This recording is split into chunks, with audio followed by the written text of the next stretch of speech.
Hello, hello, lovelies. There we go. We have got a lovely bestie joining us today.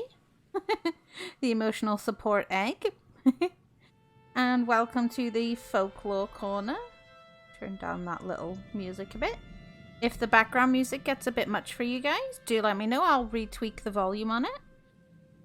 But welcome to Folklore Corner. Head pats!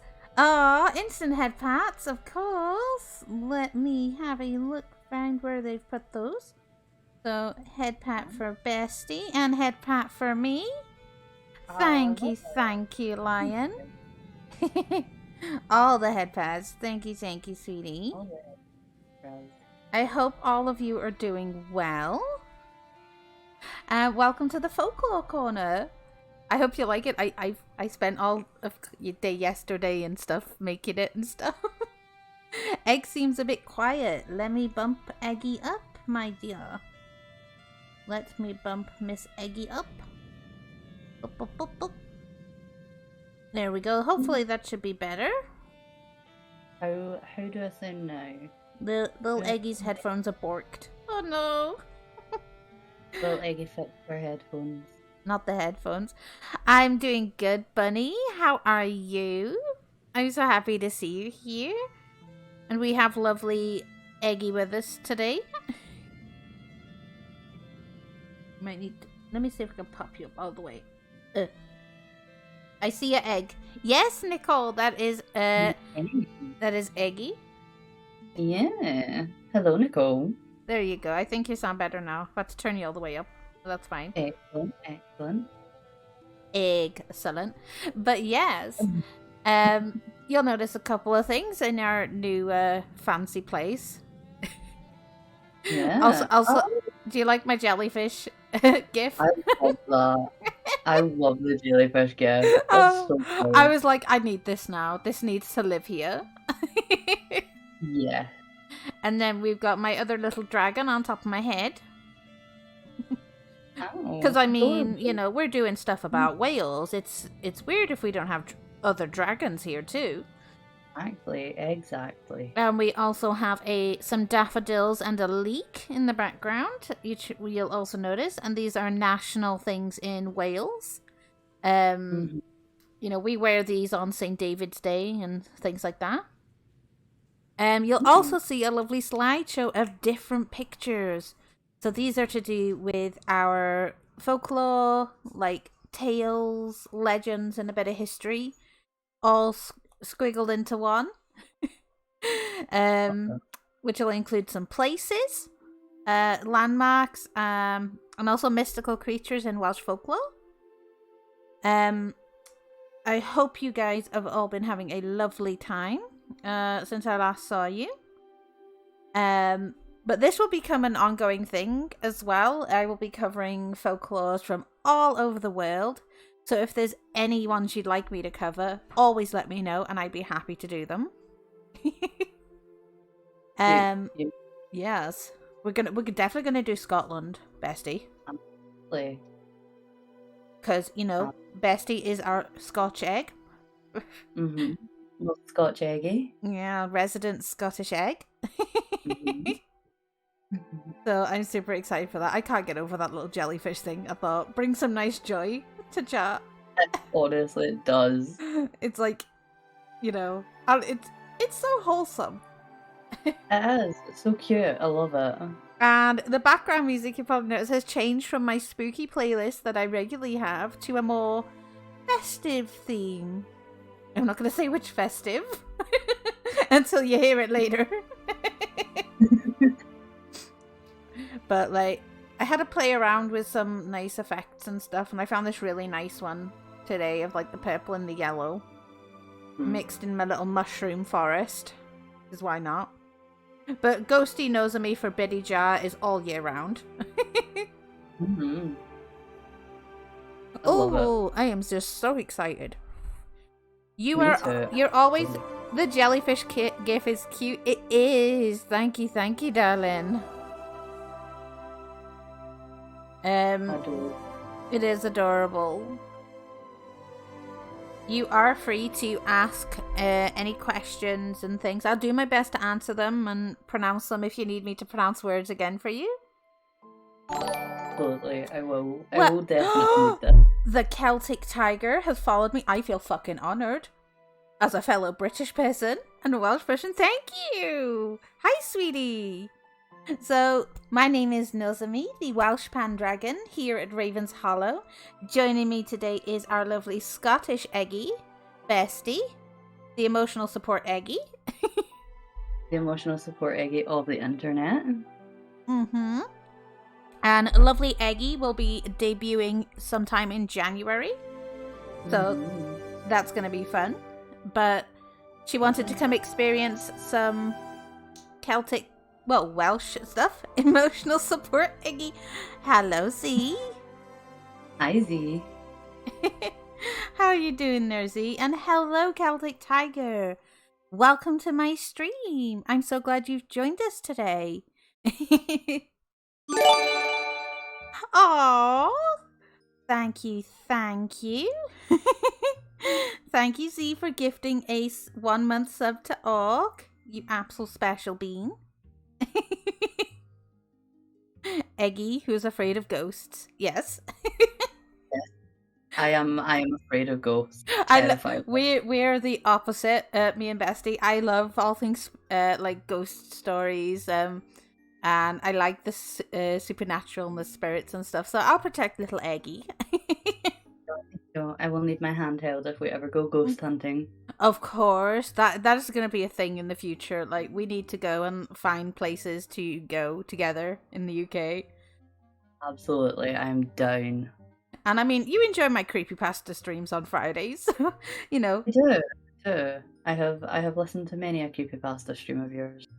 You actually nap in some of them, which I think is really sweet. I do. I enjoy my post-work nap with Nozami. Always. I'm super happy to have you there. But Z, Gamer94, how are we feeling? Any better today, sweetie?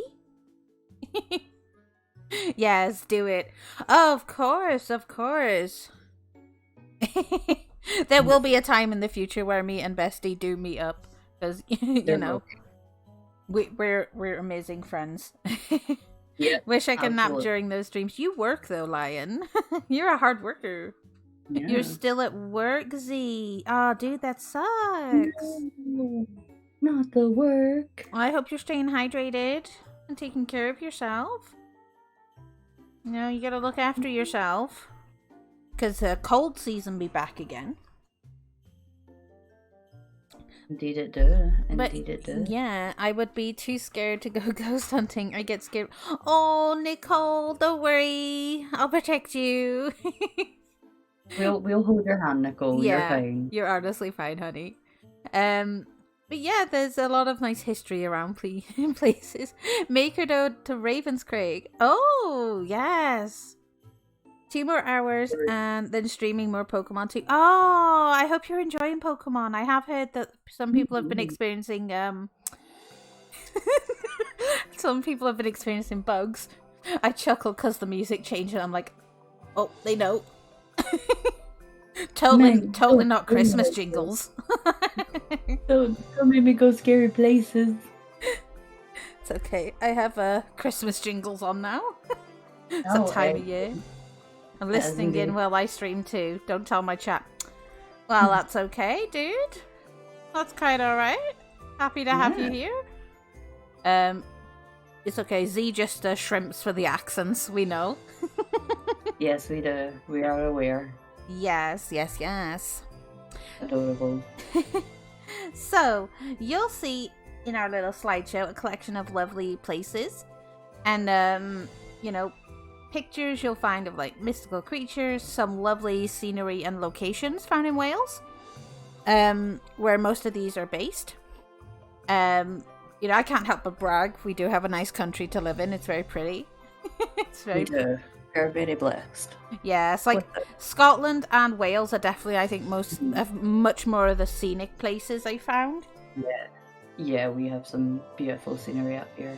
And Ireland as well. But like, I mean, we get blessed with horrible weather. Bans. Some people have been experiencing bans. Really? From Pokemon? Oh, jeez. The Pokemon games still live in my throne wish list, so that's like, fine for now, I guess. For our new friends who have yet to come join the Hollow, do so. Scotland is gorgeous. I've always wanted to at least visit at some point, but travel's expensive. Absolutely. It's like we are too poor. But yes, I hope you guys are all ready to learn a little bit. I've picked a couple of bits of information. Nintendo is being Nintendo. Ooh, that's shitty, considering how much people have paid for the game already. That's just stupid. Yeah. I cannot get over that jellyfish. My ADD's like, look how cute it is. To be fair, I've literally just been watching it with my head going up and down all But over them. my favourite bit is the mummy jellyfish's face. She's trying to read a book. Yeah. I love Like, it. He's like, it's like, for God's sake. And I think that suits me very well because, I've been deemed the jelly mama as well by some of my community because I love jellyfish and you're my jelly babies. When you're being nice and stuff, when you're throwing your love and support at me, you're gremlins.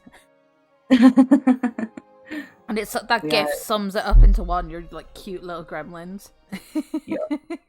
Most adorable gremlins. Yes. Especially when it's like, let's show Nozomi with all the love and support. It's like, God's sake, don't put yourself out for me. But, I appreciate all the love and support. A care package. So care package, bestie, is we hydrate, we do a posture check, and we stretch. I will try to remember those 3 things. And Lion's redeemed one, so we have to do it. I've done my posture check. I have done my posture check. Big stretch and a sip of tea. Thank you, Lion. As a mother, I can attest to this. Trying to read around my little ones is exactly like that. They can be the chaotic little gremlins, yes. Not indeed. Celtic Tiger. I love the name though. Very protective tiger mama. I like that. If you give them the look, they'll know. Yup. But yes. So these are in alphabetical order because that's how my computer wanted to save them. And I was like, right, okay then. That's fair. So when I was like saving bits of it as well, I had to do like part 1, part 2 in my computer. So I was like, so at least then when I'm reading through them, they'll be in order, like from what I needed them to be. But they're all in alphabetical order at least. I do like a good alphabetized order. It makes my job so much easier. Because I can monitor everything. I've got it all, my little notes up for me. Can I remember what pictures go with what though? No, absolutely not. So I thought I'll stick the pictures on a slideshow. Make that easier for me. Absolutely. Excellent. And it plays on a loop as well. Oh, sure. I might cover, so the next one would be Scotland, then Ireland, then England. So we've covered the UK after that. And then I'll probably do, I'm not too sure whatever countries people would like to hear. And there's just Christmas music in the background. It's like I'm here for it. I was like, I need to bring some little joy in my life now. And my partner was like, it's not Christmas yet though. It's not December. I went, I want to be festive. I want to be fun. Listen, I've seen Christmas decorations in the shops at the start of last month. Exactly. So like as soon as Halloween's over in retail, like every shop I've passed by, Christmas decorations hanging from ceilings, Christmas products already out, Christmas music already in the shops, and I'm like, you're telling me it's not too early? I'm just preparing myself, I've not brought out the tinsel and the Christmas lights to streams yet. And I haven't brought out a Santa hat for my guests yet either. I'm going to do that. Oh, I love it. Yes. And we're going to have like you know, little Yule logs and things like that. I'm here for it. It sounds cozy. They had that crap out before Halloween here. I assume you're very local as well, Miss Tiger. And a fellow UK friend, based on their name. Healthy. So Minx is American. Really? Yeah. Ooh. I was not amused. No, I would not be either. Especially because Halloween is my favorite holiday, but it's like it doesn't get as much recognition and hype as like others. In California, I do appreciate the name though, Celtic Tiger. Mm-hmm. I appreciate that. It's like, yay, one with the Celts. Always appreciated. I can't get over that jellyfish. It's gonna live there forever. I honestly hope it does. I love it. Oh, I was scrolling through Google today because I was like, I want to find some jellyfish gifts to have around because, you know, I'm obsessed with jellyfish. It's a crime if I don't. Because I was originally looking for a nice jellyfish border. I couldn't find one, so I was like, you know what? Next best thing. And I was scrolling, and then I stopped for like 5 minutes to stare at this gift because I was like, you like jellyfish too, hun? Oh, I'm so glad.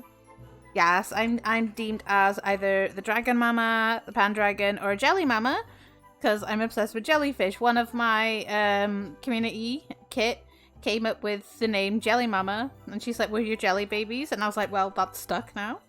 Part of my family came over from Scotland in 1815. I'm still mad. Oh, I know, yeah. Be cool if you could have stayed here. You could have possibly, you know, met up with us in the future. You've been cursed. Cursed by your family. I do want to visit the States at some point though, but like expensive stuff and I'm planning on going over at some point. Their obsession with cheese. Let's put cheese on everything. No, thank you. I mean, I'm absolutely down to put cheese on everything. I would do if I wasn't lactose intolerant, you know.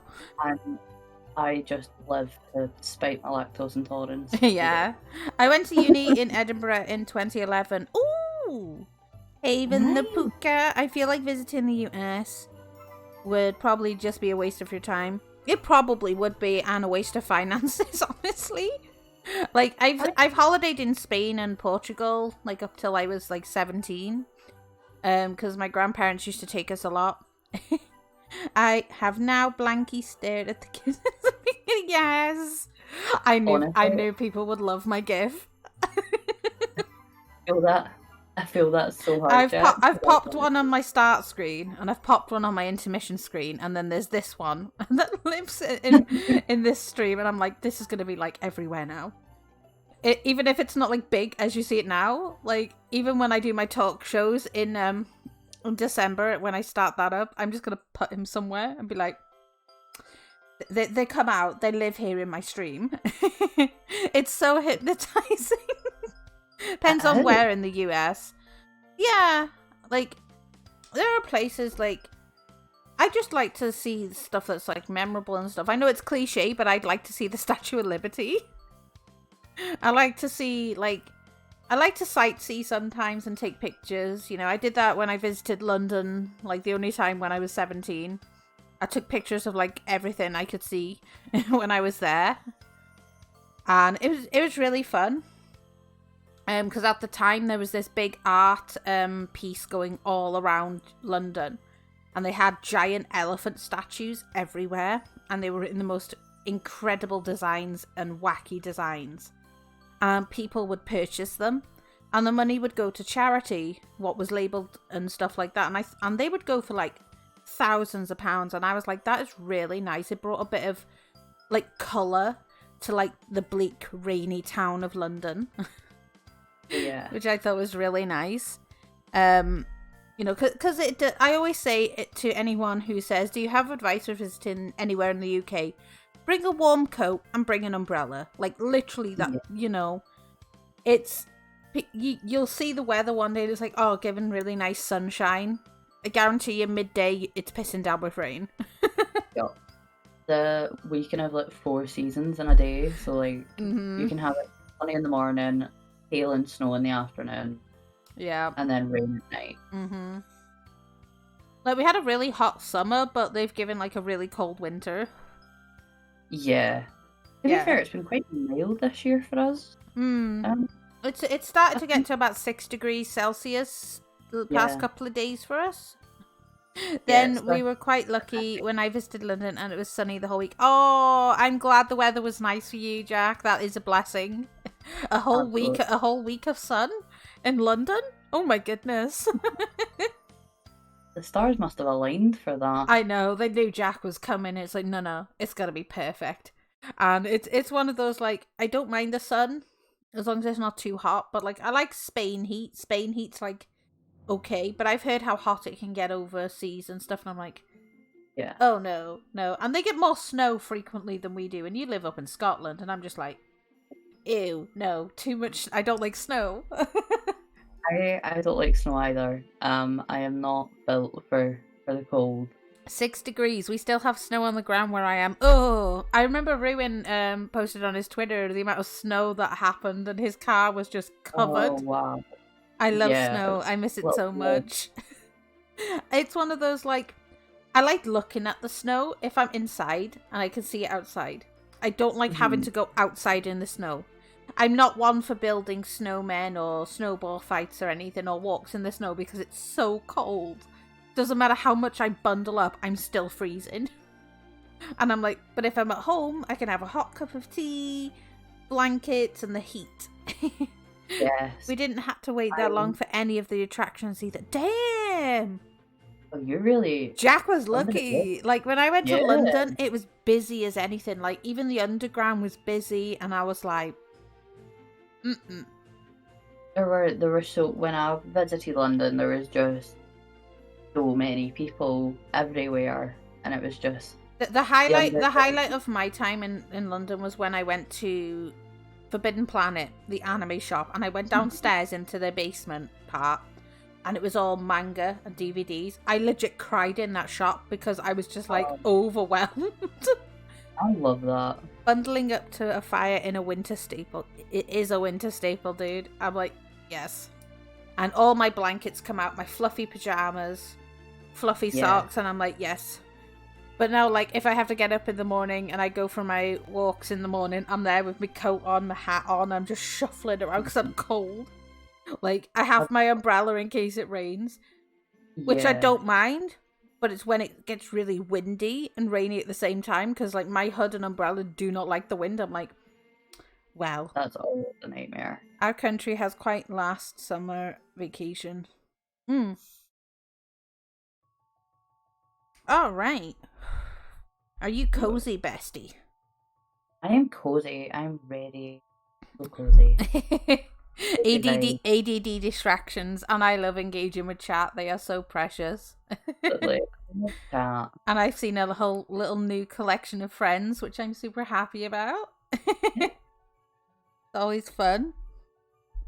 It's always fun. Yeah. Like besties. Exactly. And we're still trying to beat our sub goal, as always. I can't believe it's been like, what, 2 months now since I started? Oh. So, we have our lovely collection of places and mythical creatures, as I've said.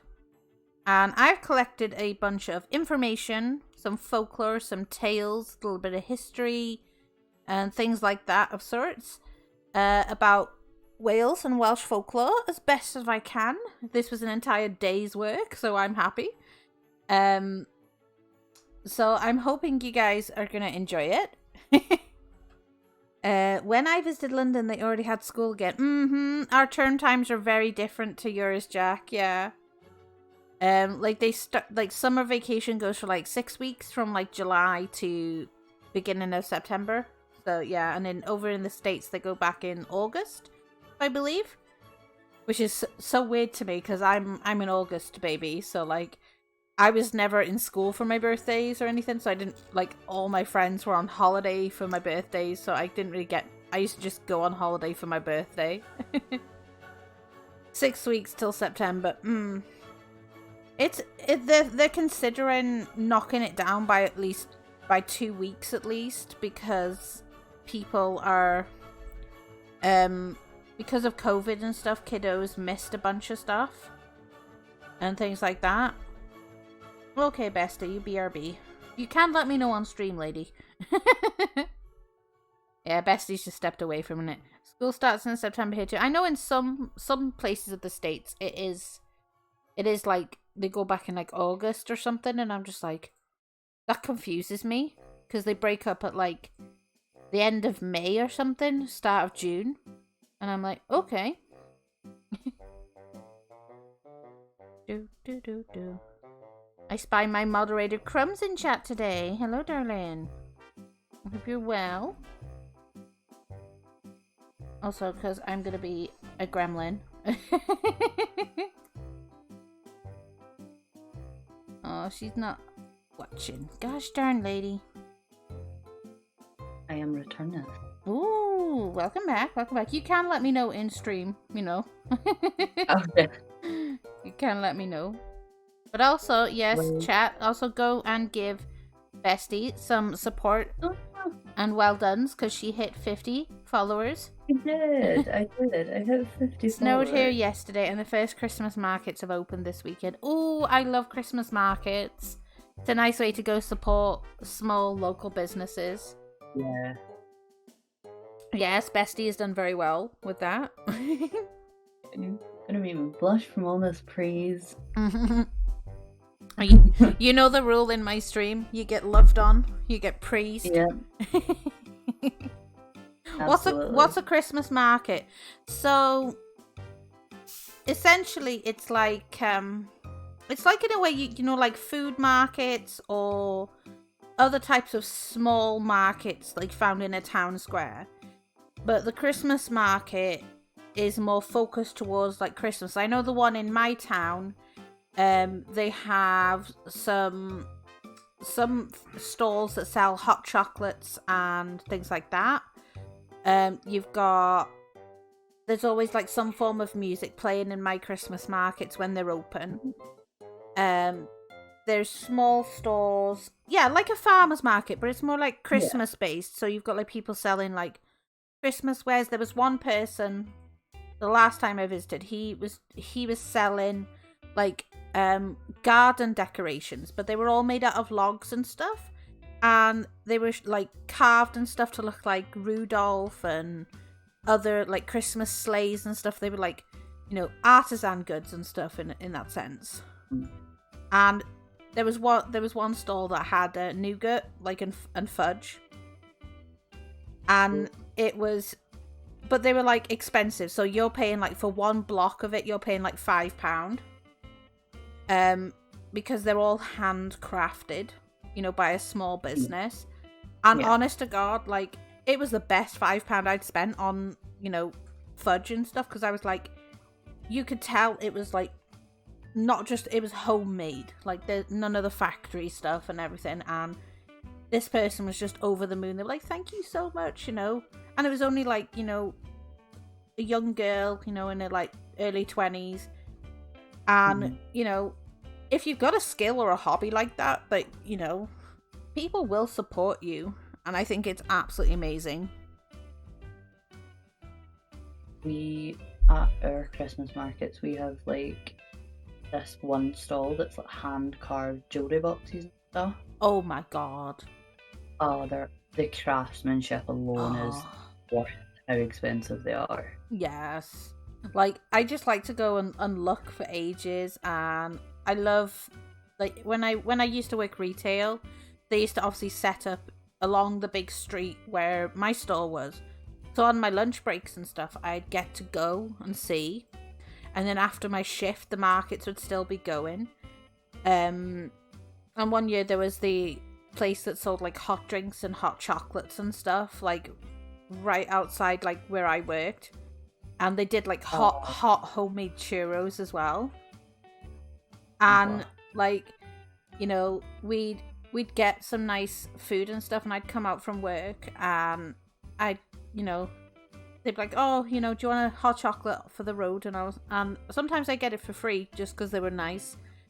And they're very friendly and stuff because they come from They are. all parts of the UK, in a sense, to be in these markets, you know, to expand their business and stuff, and it's amazing.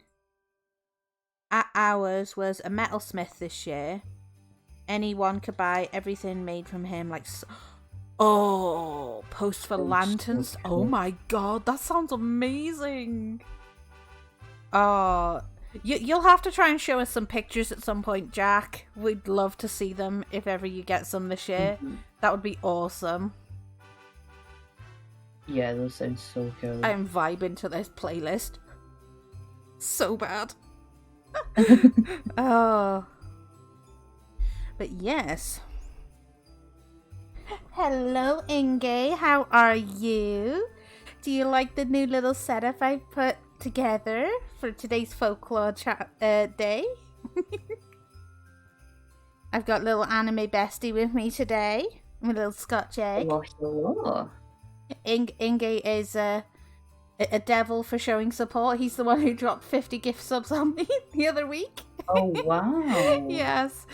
He now lives in my little clips on my Twitch and my YouTube. Just I'm here for that. he managed to get Nozomi to freak out. So yes.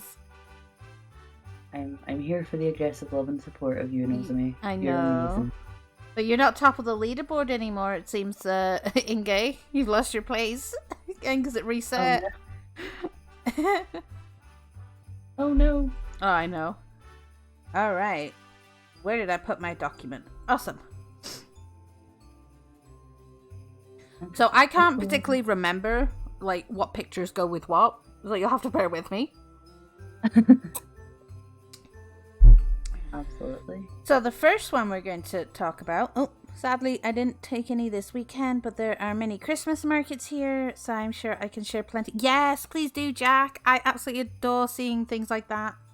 I set mine to off all time because reasons. Of all time. Yes. That's fair. That's fair, honey. Mm-hmm. Oh, that GIF is the best thing. I've been watching it absolutely hypnotified this whole And I time. found a bunch of royalty-free, like, festive music, so I am lit and happy. Oh, I love it. I was I literally love it. making this playlist, and I was so happy. To be fair, I love festive music. Yeah. It's one of those, like... I'm getting into it a little bit earlier this time. Every week until Christmas is already planned with the various markets around here. Ooh! That sounds Oh, I love amazing, it. Jack. Really does. So the first That's one we're it. going to cover is called Ada Llwch Gwyn. So this is one of the more familiar looking of the Welsh mythical creatures. The Ada Llwch Gwyn is a giant griffin type bird with the head and wings of an eagle and the body of a lion. A ferocious beast that can understand human language and, if tamed, would loyally obey their master's every command. Hi, hubby! The creature, in a Welsh myth, was given to a warrior named Drydwas ap Tryfyn as a gift by his fairy wife before he was due to battle the famous King Arthur. Knowing that Arthur led the charge in his battles, Drydwas ap Tryfyn commanded his Ada Llwch Gwyn to kill the first man to enter the battle. Unfortunately, Arthur was delayed, and Drydwas was the first man to enter. As his creature was so loyal to his master's command, it turned and killed Drydwas. Fun fact, the words used in the creature's name come from the Welsh Ada, meaning birds, Llwch, meaning dust, and Gwyn, meaning wine. Aww, thank you, Lion, for the 601 biddies. Biddy. Oh, we got a new biddy gremlin now. Biddy Gremlin. How are we doing today, hubby? Who's the beautiful egg? My emotional support egg. My favourite Scotch eggy. I'm the emotional support egg of the interwebs. joining me today for a fun thing. If you need me to, repeat certain words in Welsh, I'll try my best for you. I'm not 100% fluent in speaking it, sadly. But if it's in writing in front of me, I can read it. I'm doing fantastic. Thank you both for gracing us with your presence. Oh, hubby, you are too sweet. You are. You're very sweet. Thank you so much. Absolute precious bean. But yes, hubby has started streaming, I believe, if I'm not mistaken, hubby. I'm super excited for. I just love little Doge hubby. Nope. Soon. Is it soon? Better be soon, hubby. We're gonna hype up your debut if you do. I was just test streaming Elysian Phantom's PC. Oh yes, you did get you and Pocky did get a PC for her to do a PC. You sent it to her yesterday. Oh, she's gonna cry with happiness. Oh, Elysian's gonna absolutely love it. Oh, I can't wait! I can't wait for her reaction to that. You're so sweet, hubby. Built it and also PC for her hubby. Oh, you built them. Oh, honestly, got a very talented hubby. You're amazing. Mm-hmm. She is a sweetie indeed. My fellow dragon VTuber, she's adorable, and I love Elysian so much. She's been such a support. Elysian's amazing. Yeah. But yeah, she sort of helped me branch out and obviously become a bit more confident and make a whole bunch of friends. So I'm super happy, and I met most of you through Elysian, so I'm super happy. She calls me her auntie. Oh my god, that is so sweet, Tiger. That's utterly adorable. So the next one is called the Avank. So, featured in the story of Perda, son of Evrog, the Avank is said to look like a demonic beaver or crocodile. Some even claim it's a dwarf. This clever lake monster sneaks up from the dark depths of caves to kill any unsuspecting man who enters or fishes in its waters without its permission. It can even kill with its poisonous spear. The Avank can also take the form of a handsome young man and lure young women to its lake, where it will then drown its victims.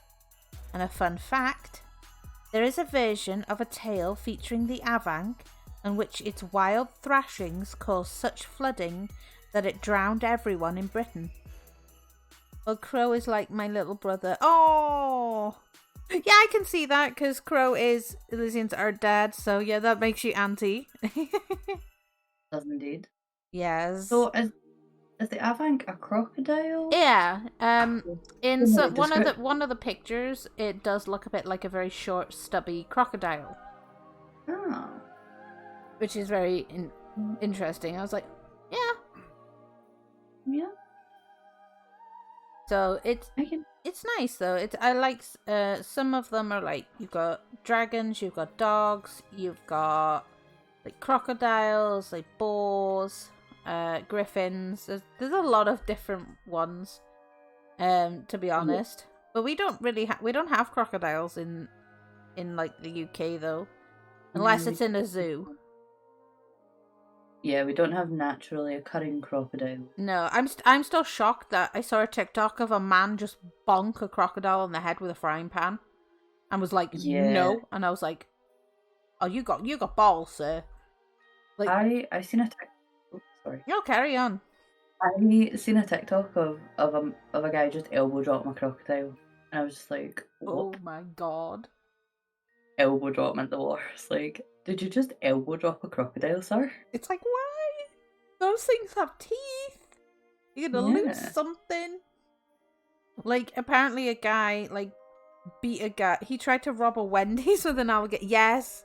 No I heard another guy in Florida literally chucked an alligator through the drive-through window of some place as well.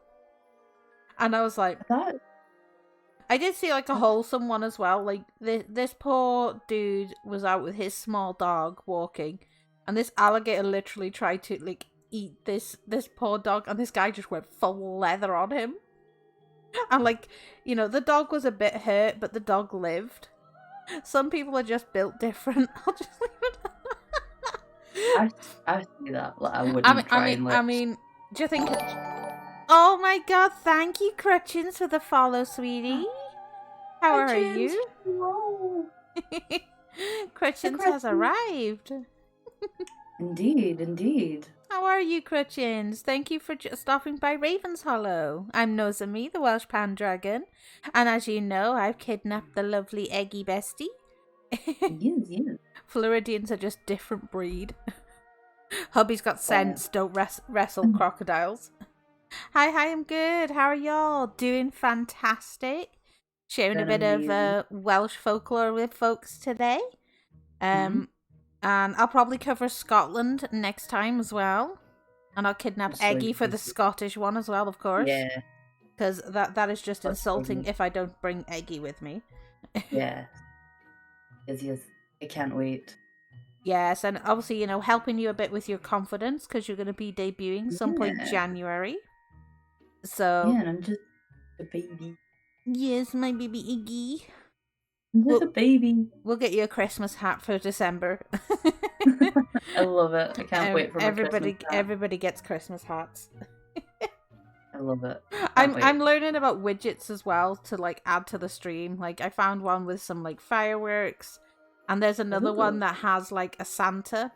And he basically will blast something out of a rocket launcher if you're on the naughty or nice list. Please let me know the exact debut date so that I may be there. Of course, Bestie will update that as soon as she knows, and we'll give Bestie all the support when that happens. I refuse to wear a Christmas hat. What about the paper ones that you get from the crackers? Even now, I still wear those every Christmas. I do as well. Like, if it comes out the cracker, you all got to put your Christmas paper hats on and try not to tear them because they're that flimsy. Yeah. You're Jewish.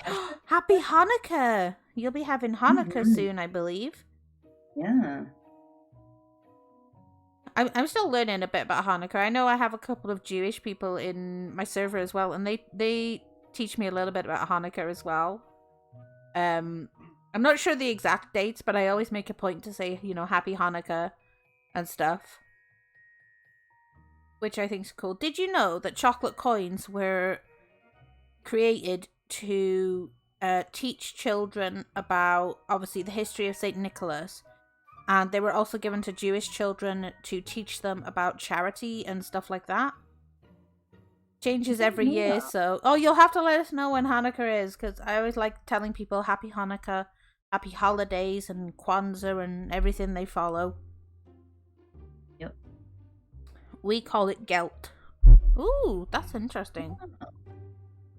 I'll have to brush up on my Christmas holidays. The coins, we call them Gelt. Oh my god, that's cool. I'd never heard them called that before. I only knew about that little bit of fact because I've been watching the How It's Made videos on YouTube. I tend to binge them. They're so good. I watch them before I go to bed. Like, I'll have them on my playlist before I go to bed. So it's always super fun. Oh, yeah. And it's always really fascinating as well. It's like I watched a full hour-long video on how they make pencils. Oh my god, yes. We might gamble them while playing Dreidel. Oh, that sounds so fun, honestly. Yeah.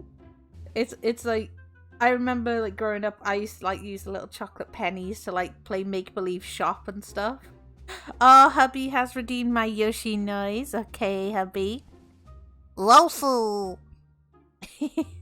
There you go, hubby. Thank you.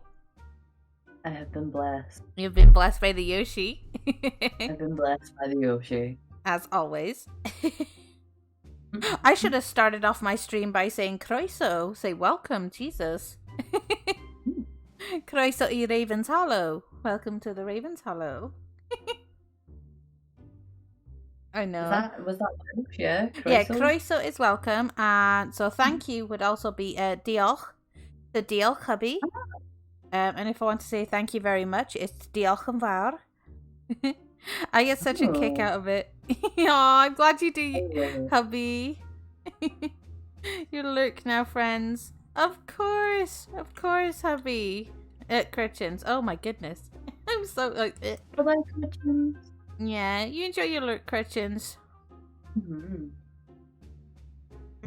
So the next thing on my list is Angel Istor, or you could pronounce it Angel Istor.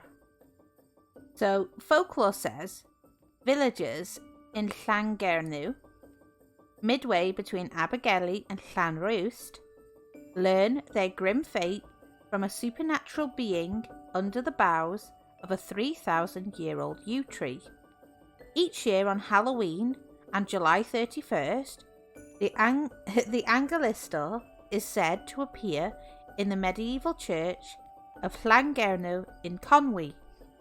On those dates, it solemnly announces in Welsh the names of those parish members who will die shortly after.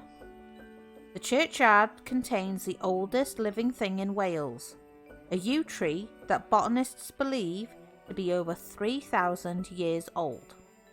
And the Angelistor is said to live obviously amongst those trees. Oh. That's really fascinating though. That is really cool. Like, even when I was piling together all this research, even though I have been Welsh for 30 years now, I'm an old dragon. Well, that's my mortal age, you know. I'm over 1,000 years old in dragon years, so it's fine. But I'm still, even though like I'm, you know, Welsh through and through, I still learn many new things every day, even though we've been taught Welsh growing up like our lives. 30 is an old hush. I feel it. I feel it, Tiger. Every year something else hurts. Oh. People like, you don't sound 30. Like, no, I'm not. I don't sound it. 30 is like almost middle age. Almost middle age, definitely not old. I've hit middle age now. We're middle aged. Oh, the Middle Ages. Oh, officially saying part of the Middle Ages now. Yeah. We're the Middle Ages. Under 27 Mexican years. But in my dog years, I'm like 150. Yes, hubby. I've been in the Navy for 10 years. Wow. Thank you for serving. Honestly, that's awesome. Like, thank you for serving. Everything hurts all the time. Yeah. It's the knees for me on my back. Those are the most prominent ones. Yeah. The back is the worst, I find. You slept funny? I ain't heard about it all day. Oh, I know. Like, if you sleep funny, like, something's given. It's like... Yeah. Or you get headaches every now and again, and I'm like... Nope. So if I get off a chair weird, and my back decides, nah, we're not having this today... I'm just like, I'm down. But thankfully though, like the lovely like water bottle belt that Lion gifted me off throne, it doubles as well as not just to deal with like Mother Nature cramps, but like I can swivel it around and it fits perfectly at the bottom of my spine. For when I'm having bad back days and I'm like, yes, I can walk around with this on and get things I need done. I'm gonna need you to use the link. Yes, I will definitely hook you up with that. I think the only thing that don't hurt are my earlobes on my hair. Oh, heck yeah, multi-purpose gifts, yes. Yeah. And the woman who creates it, so when I received the package, inside she left a really nice thank you gift for ordering it. And if you drop her an email, she will send you an absolute tiny mini hot water bottle that you can actually put in the back strap of it for free, completely free. You just give her your address because it's a nice little incentive. So like, I can either use it for whatever purpose I want. So if I'm using it for the front, I'll still have a small water bottle for the back as well. Like, Oh, that's so and good. honestly, the woman who makes them, like Jessica, she's absolutely lovely. Like, and it's like, and all she asks for in return is just to give her a review on Amazon. Like, she's absolutely precious. And she's like, absolutely. I emailed her. I was like, a lovely fan gifted me your product on my throne for Twitch and stuff, and I wanted to reach out to you about it and say thank you, because it's so nice, and the little belt is so soft. And she was absolutely made up. She's like, oh my god, I feel honoured, thank you. And all she wanted was like, could you maybe drop me a review on Amazon? And I was like, I will fucking do so. Absolutely. To be fair, I love reading Amazon reviews. Oh, some of them are absolutely funny. Oh, I know. Definitely. But I will definitely link it to you as well, bestie, because it is a must. Yes. You'll have to link me up with that blanket you got as well, because that looked lush. Absolutely will. Oh, we got to stay warm. Exactly. It's cold out here. So while perusing, obviously, Welsh Wikipedia, which is always fucking fun, I came across the Arthurian tales. So Arthurian is obviously what you refer to as like around King Arthur's time. So the Arthurian tales, they come in lovely parts.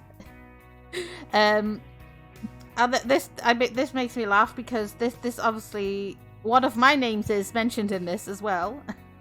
But it's spelt the English version, so instead of Alwyn with a Y, it's Alwyn with an E. Oh no. You good there, Tiger?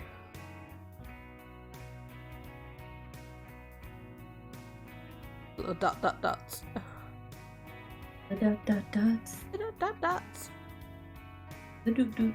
Auto mod. Oh dear, it hates me. No. Oh. I know my manager went protective over me on modding at some point and was like, no, every single word is a no. I'm like, God's sake, can people not talk to me? I swear too much. Oh yeah, like I'm constantly having to approve swears on mine. I still haven't had a chance to go through all the list that he'd checked, and I'm like, people can swear, bro, it's fine. As long as they're not like racist. that's like my go-to. Yeah. And like, no nasties, but pretty much everybody behaves here, which is fine. Mm-hmm. But this You're one, all good, Ethan. this one is called Culhwch and Olwyn. So yeah, Olwyn is one of my names as well. But this one is spelled Olwen, but mine is actually spelled Olwyn. My spelling of my name actually means like white footprint, so as in like a footprint in the snow per se. Nice. Yes. I don't know what my name. Which I think's nice. It might get a bit dark. I do recall this one was a bit dark in terms of I think how Olwyn was treated, but I cannot remember. So do remember some of these olden stories can contain some bad bad thingies like killing and non-consensual things. So that is your disclaimer on that. Some of the olden Welsh tales can be a bit dark. Yeah. So that is viewer discretion advised from me. Because I don't want people to be, bombed with an uncomfortable thing. So just letting you know that there may be talk of death, murder, the R word, and so forth. Because it was acceptable back in those times. Yeah, non-consensual things being avenged by killing. Yes, Tiger. But I thought it's best as a responsible dragon to inform you of that. Indeed. So, while Culhwch and Olwyn, also found in the Mabinogion, is primarily an Arthurian tale in which the hero Culhwch enlists Arthur's aid in winning the hand of Olwyn, daughter of Ysbaddaden, the giant, it is full of background detail, much of it mythological in nature. Characters such as Amaddon, the divine ploughman, Mabon ap Modron, the divine son, and the psychopomp Gwyn ap Nudd make appearances, the latter in an endless seasonal battle with Wythyr ap Greidol for the hand of Creuddilad. The conditions placed on Culhwch by his mother are similar to those placed on Lliw Llaw gifts by Arianrhod, and Culhwch's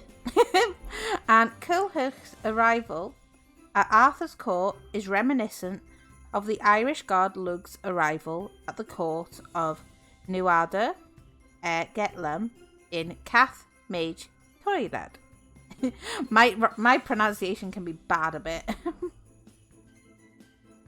So, Owain, or the Lady of the Fountain.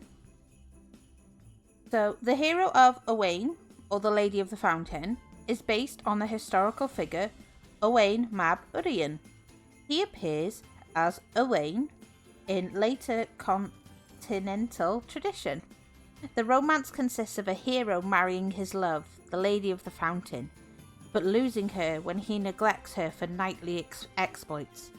With the aid of a lion he saves from a serpent, he finds a balance between his marital and social duties and rejoins his wife. The narrative is related to Chateaubriand de Troyes' French romance Yvain, the Knight of the Lion. And then we have, let me see. Oh. So this is Peredur, son of Evróg. The narrative corresponds to Chateaubriand's romance Percival, the Story of the Grail. Although, as with the other Welsh romances, scholars still debate the work's exact relationship to Chateaubriand's poem. It is possible that this romance preserves some of the material found in Chateaubriand's source. The sequence of some events is altered and many original episodes appear, including the hero's 14-year-old sojourn in Constantinople, reigning with the Empress, which contain remnants of a sovereignty tale. The Holy Grail is replaced with a severed head on a platter. Despite the differences, however, the influence of the French romance cannot be discounted, particularly as its first part hardly matches the second. The hero's father dies when he is young, and his mother takes him into the woods and raises him in isolation. Eventually, he meets a group of knights and determines to become like them. So he travels to King Arthur's court. There he is ridiculed by Say and sets out on further adventures, promising to avenge Say's insults to himself and those who defended him. While travelling, he meets two of his uncles. The first plays the role of Percival's Gaunman and educates him in arms and warns him not to ask the significance of what he sees. The second replaces Chateaubriand's Fisher King, but instead of showing Peredur the Holy Grail, he reveals a salver containing a man's severed head. The young knight does not ask about this and proceeds to further adventure, including to stay with the 9 witches of Gloucester, and the encounter with the woman who was to be his true love. Angharad Golden Hand. Peredur returns to Arthur's court, but soon embarks on another series of adventures that do not correspond to material in Percival. Gawain's exploits take up this section of the French work. Eventually the hero learns the severed head at his uncle's court belonged to his cousin, who had been killed by the 9 witches of Gloucester. Peredur avenges his family and is celebrated as a hero. Bit of a mouthful. Indeed. Then there's Geraint, son of Erbin. This narrative corresponds to Shethrion's Eric and Enid, in which the hero is Eric. The romance concerns the love of Geraint, one of King Arthur's men, and the beautiful Enid. The couple marry and settle down together, but rumours spread that Geraint has gone soft. Upset about this, Enid cries to herself and that she is not a true wife for keeping her husband from his chivalric duties. But Geraint misunderstands her comment to mean she has been unfaithful to him. He makes her join him on a long and dangerous trip and commands her not to speak to him. Enid disregards this command several times to warn her husband of danger. Several adventures follow that prove Enid's love and Geraint's fighting ability. The couple is happily reconciled in the end, and Geraint inherits his father's kingdom. Oh, that was sweet. Yeah, it's kind of like couples therapy.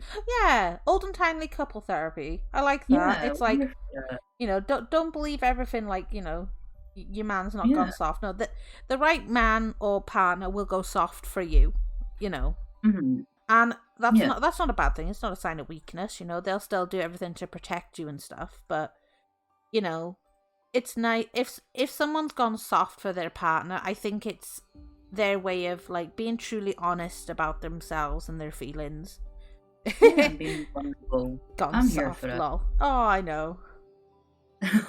Then you've got Pray Thou and Anavin.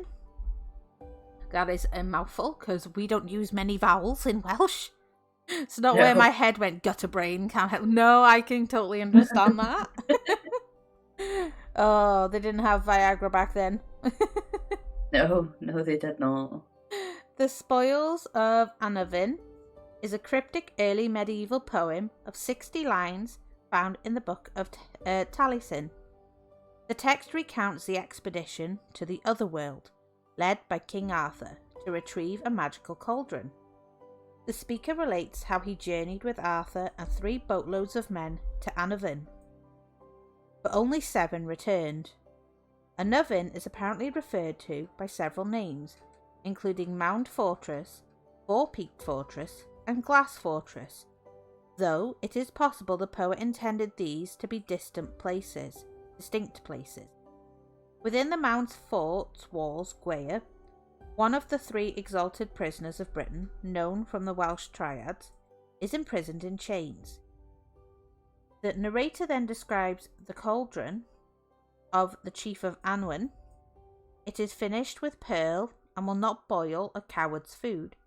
Whatever tragedy ultimately killed all but 7 of them is not clearly explained. The poem continues with an exhortation of little men and monks who lack in various forms of knowledge possessed by the poet, and to be unable to fill his wifely duties. Very soft for my partner when I have one. Oh, Lion, that is so sweet. That is absolutely adorable. I love that. So that covered, I believe, the Arthurian Tales Part 3. You know what I've noticed, like just what you were saying, like all these kind of folk stories and like legends and stuff. Yeah. So not many people know this, but I actually have a degree in English. And you can see the kind of legends and stuff like through like modern media today, which I find quite interesting. Like the Cauldron is there's like a fairy romance series that I read. Yeah. There's still like the Cauldron. I just like how it's still kind of alive, even though it was so long ago. Really fascinating. Yeah, it's one of those like some people I think subconsciously take things they've heard without realizing it and obviously turning it into something else, but like it's very nice how they bring their own spin on things, and then if you dig deep enough, it's like you can find the original root of where it came from, and it's been a long journey, and I think it's very nice. I love how legends and folk stories and stuff have twisted and changed over like the centuries, because they used to be like word of mouth. Yeah. So nothing was written, and then as the stories were passed down generations, like It's like up in, I think it was Germany, the Brothers Grimm, they went around collecting yeah. stories. Like, that is where Grimm's fairy tales originated, because they would go and travel and sit by campfires and go to taverns and, you know, hear like people's twisted tales and, you know, traditional stories that they would tell their children. I've got like both their books. I've got like the smaller Grimm's fairy tales, and I've got the big red book of Grimm's fairy tales, and I absolutely adore them. Oh, I honestly adore books. Like, and before I became a streamer, I actually used to read Grimm's fairy tales on my Discord server a couple days a week. Yeah. So I might read them again for everybody after we've done Fright Friday and finished the creepypastas. Or I might find more scary stories to do. I don't know. You have a leather-bound book with their whole collection. Oh my god, that sounds amazing. Gorgeous. Like, I would love that. That's I want to get that. Yeah. I feel like I kind of witchy tale book as well, like just a leather-bound book. Oh, that sounds awesome. I want one now. Yeah. I want one. So the next thing is called Cadair Idris. So this is one of Wales's most iconic peaks, standing in southern Snowdonia, and its name directly translates as Idris's chair, in reference to the mythical giant who once used the mountain as his throne. There are numerous stories and legends associated with the mountain and Idris.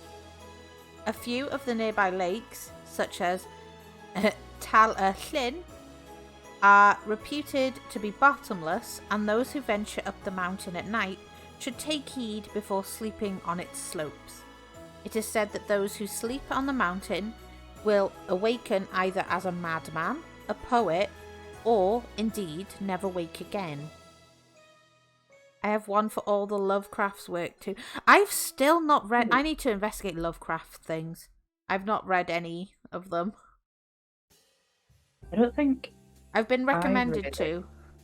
Yeah. Lovecraft's like really good. I just don't think I've read any of them. No, I've been told after I've done my creepypastas I should look into Lovecraft's work. Ooh. But I'm all for that, you know. I like doing stories on Fridays for y'all. It's really fun. Fright Fridays are amazing. I love Fright Friday on... I haven't read it yet. Oh my god, you'll have to let me know your thoughts whenever you read it, Tiger. I love it. Also, if any of you guys have any stories that you've written or think I'd like to read out on my streams on Fridays, you know, feel free to send them me on Twitter, or if you have me on Discord, you know, feel free to drop them there. I absolutely love receiving them. Or you can whisper me on Twitch whenever you'd like, you know. And anything like that, I'm always happy to read stuff. I read 2 science fiction pieces that one of our viewers sent me on Friday, which was really interesting. Bit late on this, but yeah, I'm happy with making my partner happy. Oh my god, Lion is awesome. You know, he is a Nozomi shrimp, my one of my snack daddies. Oh, I'm here for that. Nozomi deserves all the snacks. I do. Bestie Nozomi. Yes. Lion sometimes checks I have breakfast every day too, because I forget.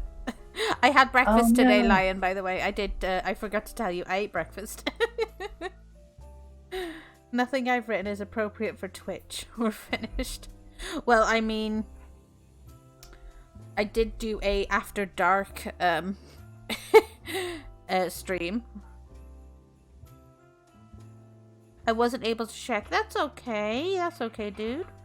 I hope your stream was okay earlier this morning. I forgot to catch it. But yes. Also, while I'm here, everybody go give Lion some love too. Cause I'm being a gremlin today. I'm here. You can't do nothing to stop me. You can't stop me. You can't stop me, I'm Gremlin. This bratty energy. I'm here for it. Yes. Like, even I can be chaotic. To be fair, I think we bring out the chaos in each other. I know. Like, we're such good friends, and I love it. Yeah. I honestly love us. I love our DM friendship. me. Yeah, of course. I will drop you a DM, Tiger. I would love to read your stuff. As a writer, I definitely do encourage it. I'm gonna be writing a few little voice acting scripts for myself to record, so I'll be dropping those on Twitter soon. Yes. I still haven't figured out my streaming schedule for next week. I know Friday, and it doesn't matter if it's not edited. I edit people's work all the time, Tiger. You're fine. You're fine. I'm helping quite a few people, write their own books and stuff. They come to me, it's like, can you read it and edit it for me, Nozomi? And I'm like, yes. And they're like, thank you, ma'am. And I was like so proud of myself. I'm like, ah. But yeah. You're amazing. I do a lot, to be honest. I've got to record some. Hello, Ninja. Hello. Ninja. Welcome, hello, bestie. Welcome to the stream. I'm Nozomi, your Welsh Pandragon, and welcome to Raven's Hollow. And obviously joining me is Bestie Eggy. I hope you're doing well, Ninja. So happy to have you here. I'm collecting new friends, and I'm so happy. We are collecting besties.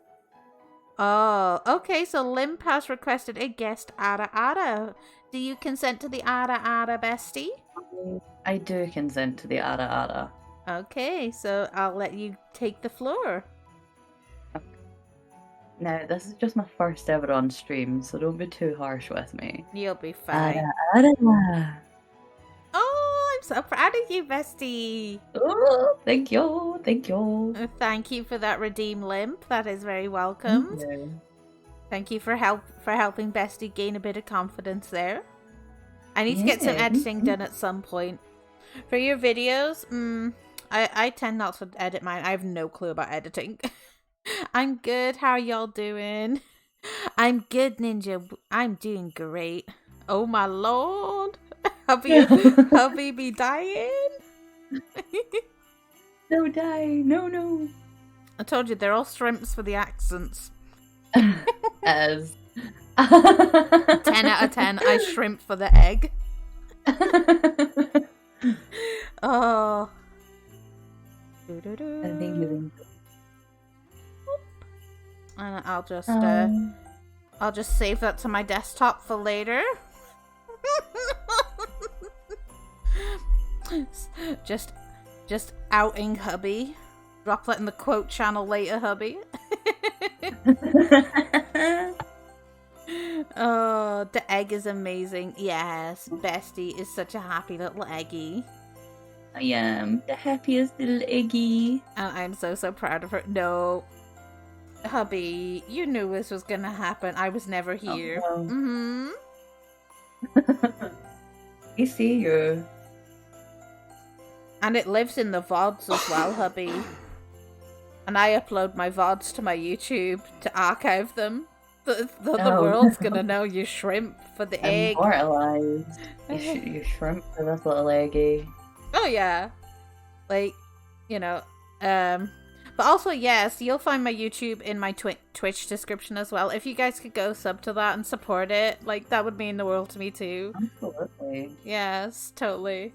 I don't use it for much, but like, one of my bosses was like, hey, start using it, so if people do miss you on Twitch, they can come across you on YouTube as well. So I was like, yes, ma'am. Yeah. I do that too. Def subbing when I get home. Oh, hubby, you're precious. Here's the precious bean. So in Wales as well, we do have a few days that we celebrate. I know most people will know St. David's Day. But we do have more, surprisingly. Oh. So on May 1st, we have a day called Calan Mai. So Calan Mai was seen as the start of summer, and after the challenges of winter, it was greeted with Donsio Have, so summer dancing, so Dansio, and Carolai Mai, so May carols. So people would decorate the outside of their homes with hawthorn branches to symbolise growth and fertility, and they turn their herds out to pasture for the first time. Nos Galan Mai, or May Eve, is considered one of 3 Ysbrydnos, so spirit nights, when the veil between us and the spirit world was at its thinnest. People built bonfires to protect themselves from evil spirits and carried out rituals to bring them luck for the rest of the year, including leaping over the flames 3 times, driving cattle between fires, and putting ash in their shoes as it was thought to have magical properties.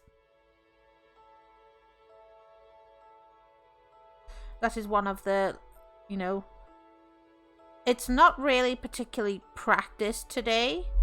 It may be practiced obviously by the farming community in regards to putting the herds out. But we don't really do the bonfires for Nos Galan Mai anymore for May Eve, from what I know. Some places might still do it. But it's probably, Oh my goodness. Thank you, Nix, for following. How are you, sweetie? Welcome to Raven's Hollow.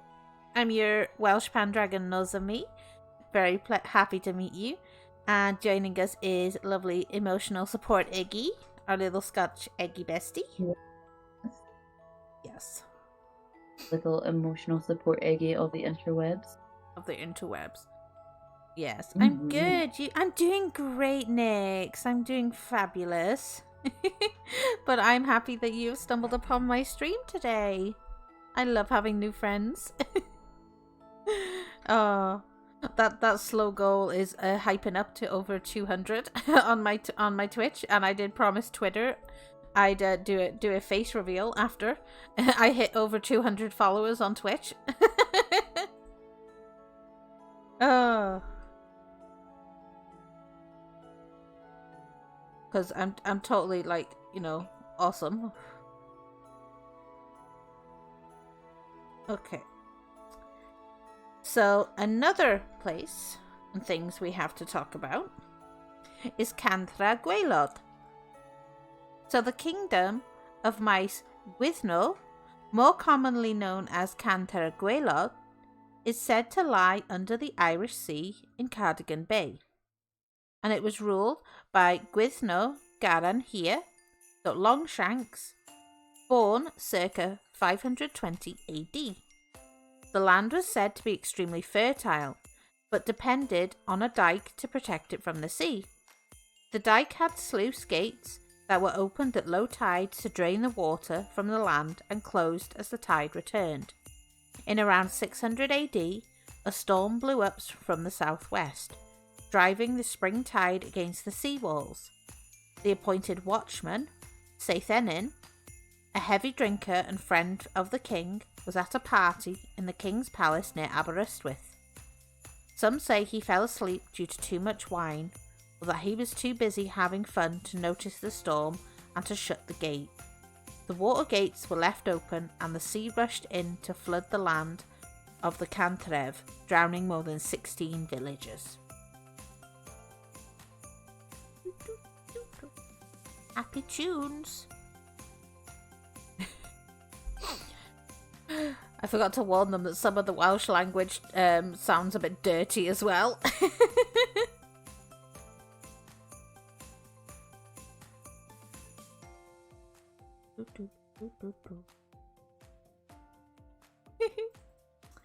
So we have another mythical creature called a Ceffyl Dŵr. So this is a version of the Scottish Kelpie. This Welsh mythical creature is a fantastical water horse spirit. It usually lives around mountain pools and waterfalls, and this spirit can be said to have either a dark presence with fiery eyes, can be slightly mischievous pest, or just simply a peaceful and beautiful creature. The Ceffyl Dŵr is known for its ability to shapeshift. Some even have wings. In one particular tale, the Ceffyl Dŵr allows a tired traveller to sit on its back and flies into the air. Unfortunately, the spirit then disappears and the traveller falls to his death. I adore kelpies. They're so cute. They're lovely. I also just realised I was on mute this whole time and I didn't mean Oh to be. my god, bestie. That's okay. That's okay, honey. You're fine. I was like, bestie's a bit quiet. Yeah. I was like, It wasn't. She's like, it's like, I'm here. I'm here. I'm here, I promise. It's fine. You gotta have a few scuffed moments during streams. I thought you were out of quiet. I know, right, Ninja? It's like, no, hear me. Hear this egg. I'm here. I'm here, I promise. Yes. So now, where are we getting to? Oh, we are on the Children of Dawn. Ooh. I was like, it's not a VTuber scream without some scuff. Exactly. I love it. Exactly. Exactly. Bah. Streams have to be a bit scrambled, you know? Yep. I love egg puns. Egg puns are just hilarious. Me too. Egg puns are the best puns. That jellyfish gif is my highlight of my achievements so far. I honestly love it. Maybe more people will come now to see the awesome jellyfish trampoline. They're exquisite. They're exquisite. If there's no scuff, then I don't want it. Exactly, hubby. Yeah. You know, we're still human, you know. Yeah. So in the Children of Dawn, we have some characters. So the Welsh had been Christian for several centuries before their former mythology was written down, and their gods had long been transformed into kings and heroes of the past. Many of the characters who exhibit divine characteristics fall into two rival families: the plant Dawn, so Children of Dawn, and the plant Leah, so the Children of Leah. The plant means children. So in the Children of Dawn, you have Dawn, the daughter of Mathanwy. Mathanwy was the matriarch of one family. Her husband is never specifically named. You've got Gwydion, a skilled magician and warrior who appears most prominently in the fourth branch of the Mabinogi, as well as in the Welsh triads, the Englynion y Beddau, and several poems in the Book of Taliesin. You have Arianrhod, Gwydion's main antagonist, Huw's mother. According to one of the Welsh triads, her father was Beli Mawr. You've got Uvydd fab Dawn, a character of whom very little is known, probably a reflex of the Gaulish god Ogmios, appears in two poems from the Book of Taliesin. Then you have Gilv Athwy. I have to remember a single F is a V in Welsh and it frustrates me. Oh, I didn't know that. Appears in Math Vab Mathanwy, as well as several French Arthurian tales under the name Griflet Fils Do. You've got Govanon, a metalsmith considered to be, like the Irish, Goignai, a reflex of the Gallo-Roman deity Gobanus. He is mentioned in both Culhwch and Olwyn and Mathfab Mathanwy. In the latter, he is held responsible for the death of his nephew Dylan. And you've got a Maidon, presumed agriculture deity, mentioned in both Culhwch and Olwyn, and more prominently in Cad Godai. in which he is the catalyst of a war between Gwynedd and Anwen. The other figures associated with the Children of Dawn include Math Fab Mathanwy, so Don's brother, a skilled wizard and king of Gwynedd, appears predominantly in the fourth branch of the Mabinogi as well as the Welsh Triads, with several bits.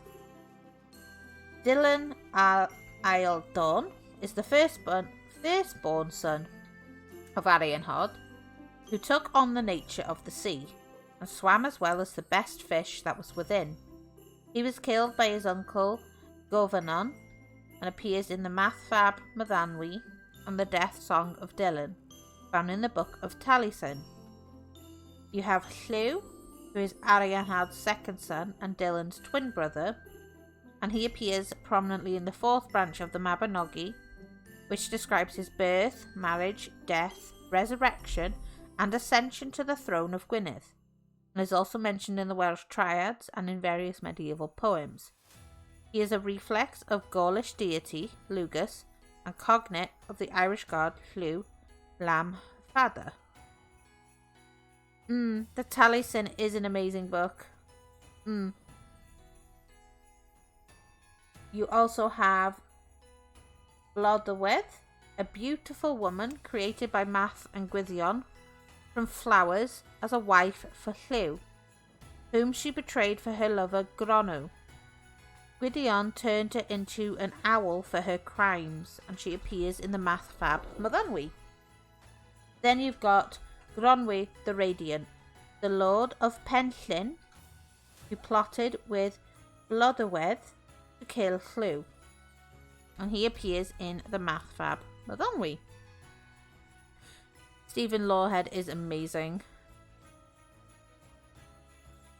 I actually need to read some of Stephen Lawhead.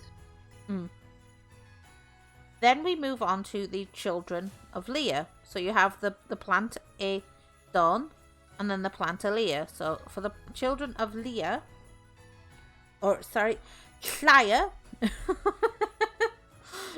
the double L is a hl sound. I love that. I love the way it's pronounced. Oh, we have a lot of letter combinations that will mess people up. They're like, it sounds so nice when you say it, yet it's a mouthful to say though. Yeah. It's especially, you've got to remember, The Song of Albion is my all-time favorite book. Oh, I need to start collecting these. I've read them in libraries and stuff, but I need to own them. I need physical copies. I want to touch them. So, Llaya, the patriarch of the other family, is possibly a borrowing of the Irish sea god Llair. A foreign origin is further suggested by the epithet Lledaith, so half speech. His wife was Penarddun. Double D is a duh sound. That's another one that... No, it's a the sound. The weird thing. According to the Mabinogion, she was the mother of his 3 children, plus 2 others by Euroswydd. Incoming Pocky. Oh! The Mabinogi name. Hello, Pocky, darling. How are you today? Hello, Pocky. The Mabinogi name her as a daughter in Bellymawr. A hard yes. Though this may be an error for sister. Penarddun is Llair's and Llair's children include... doing good! Sharing some Welsh folklore, culture and history, legends, all that fun stuff today with Bestie. Hi, Pocky! How have you been, darling? Hubby's been caught in 4K shrimping for the egg. I have it to put in quotes later, Pocky. So you've got Bran the Blessed. He appears most prominently in Branwen Ferch Llair, in which is a giant and king of Britain. In the text, he invades Ireland to come to the aid of his sister, who has suffered abuse at the hands of the Irish king Matholwch. He is killed in battle by a poisoned spear to the foot. His head is buried in London and guarded Britain from foreign invasion until its unearthing by King Arthur sometime later, and also appears frequently in medieval Welsh poetry, as well as in the Welsh Triad and Cad Godai. John T. Koch has suggested a number of parallels between Bran and the historical Gaulish chieftain Brennus, who invaded the Balkans in the 3rd century BC. Oh my, thank you for telling me, of course. I have it in 4K, Pocky. Not in 4K. Who's caught in 4K? His son Caradog, who is left to defend Britain in his father's absence, he's killed when his uncle Caswallawn seizes his father's crown. Bestie, what kind of egg are you? Hard or soft? I'm a very soft egg. We get to dip our soldiers in you. Absolutely.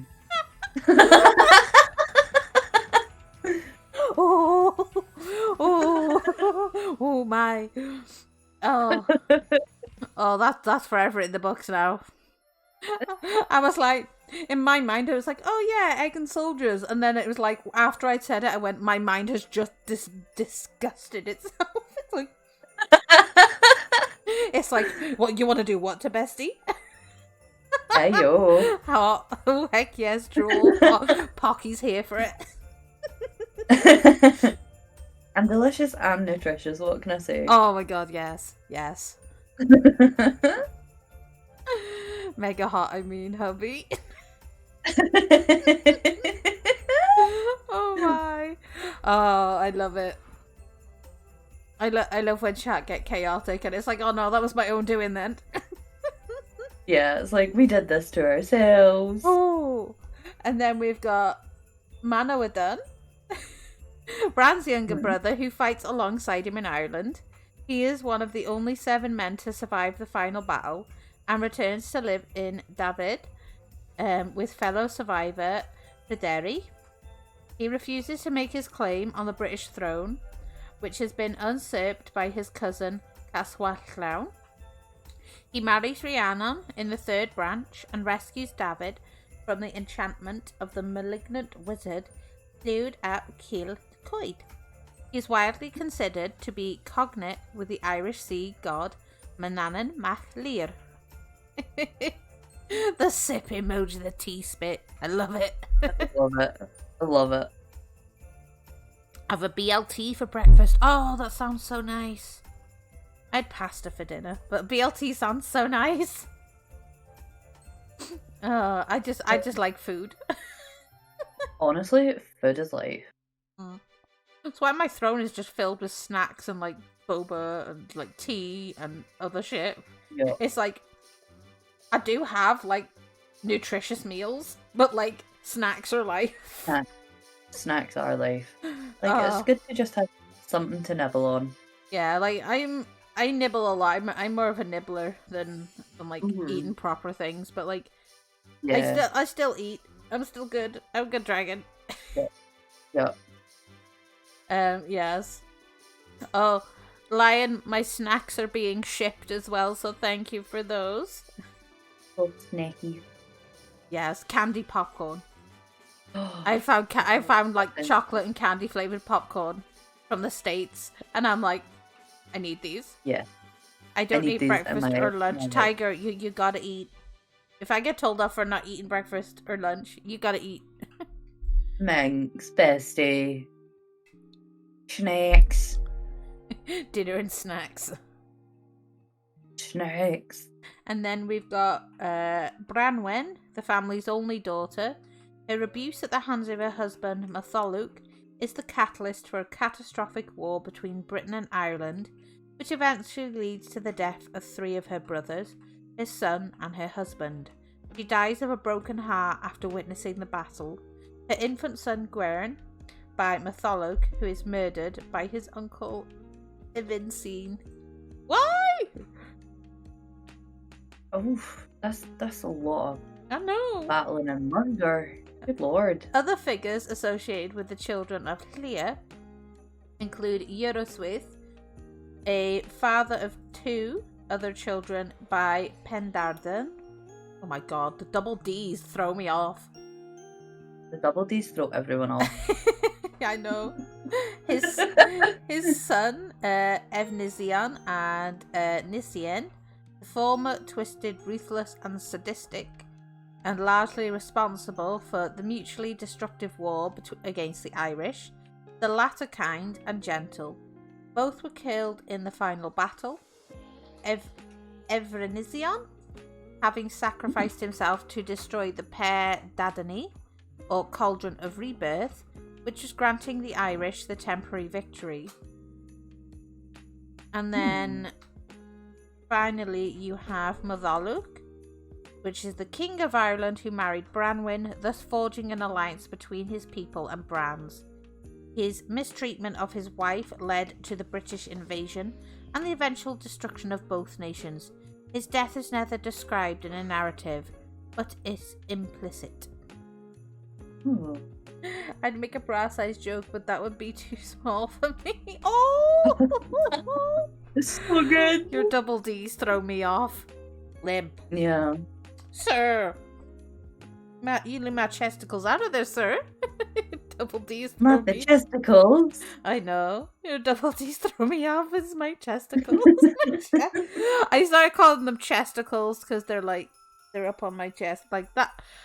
I came up with that like about 4 years ago because I was like, they need another name than just like boobs or tits, and I was just like, all right, chesticles. The chebitas. The chebitas. The chebitas. They're fucking like punching bags for your eyes. You go down the stairs in them, you're taking a black eye. Oh, I feel you. I feel that. And then it's the struggle of bra shopping. The price of bras. I have to buy more because all mine are too small now, so I'm like, sad days. No. Oh, I'm like 11 sports bras. Sports bras are comfy, especially the elasticated ones, because I don't have to worry too much about sizing because they stretch. But like to get proper ones, I need to go and buy some more bigger sizes, and I'm like, bruh, why are you doing this to me? Oh yeah, no, I know. And like my favourite bra, the elastic had worn down so much on the strap, so I was like, now you just keep falling off me. Oh no. I hate when you get a bra to the point where it's like worn enough where it doesn't hurt the wear. Yeah. And then like a month later you've just ruined the bra. There's only a month grace. They wearing hurt. a bra. I can't wear sports bras for very long.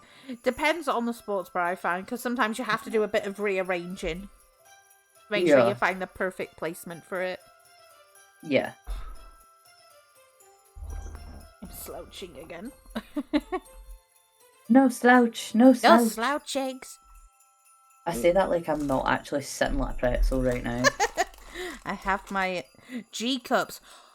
Oh, honey. Oh, I can just feel the pain in my chest. No. Oh, I can feel the pain in my back. I'm a double D, and even those are too much for me. No sports bras doesn't hurt after 2 hours. These I came here for folklore, and the discussion went here. Hey, I know. My discussions go everywhere, Lion. You know that. Yeah. we are chaos. I have my snacks as well, and I will happily talk about bras while eating snacks. I'm here for it. Not that I'm complaining. I know you wouldn't complain there, sir. No. Happy noises. So another mythical creature for you called the Coblinai. So these Welsh mythical creatures may be small at only 18 inches, but they're very helpful and good-humoured. They're goblins or gnomes that both lived in the mines and helped the miners by making knocking sounds to find and retrieve precious metals and minerals. Fun fact, they're usually dressed in mining clothes. Aww. With my ADD, my brain switches so much. Mm-hmm. To be fair, I can switch my brain as well. It's honestly a talent.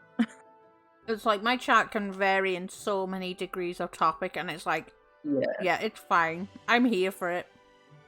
Yeah. We thrive in chaos. We do.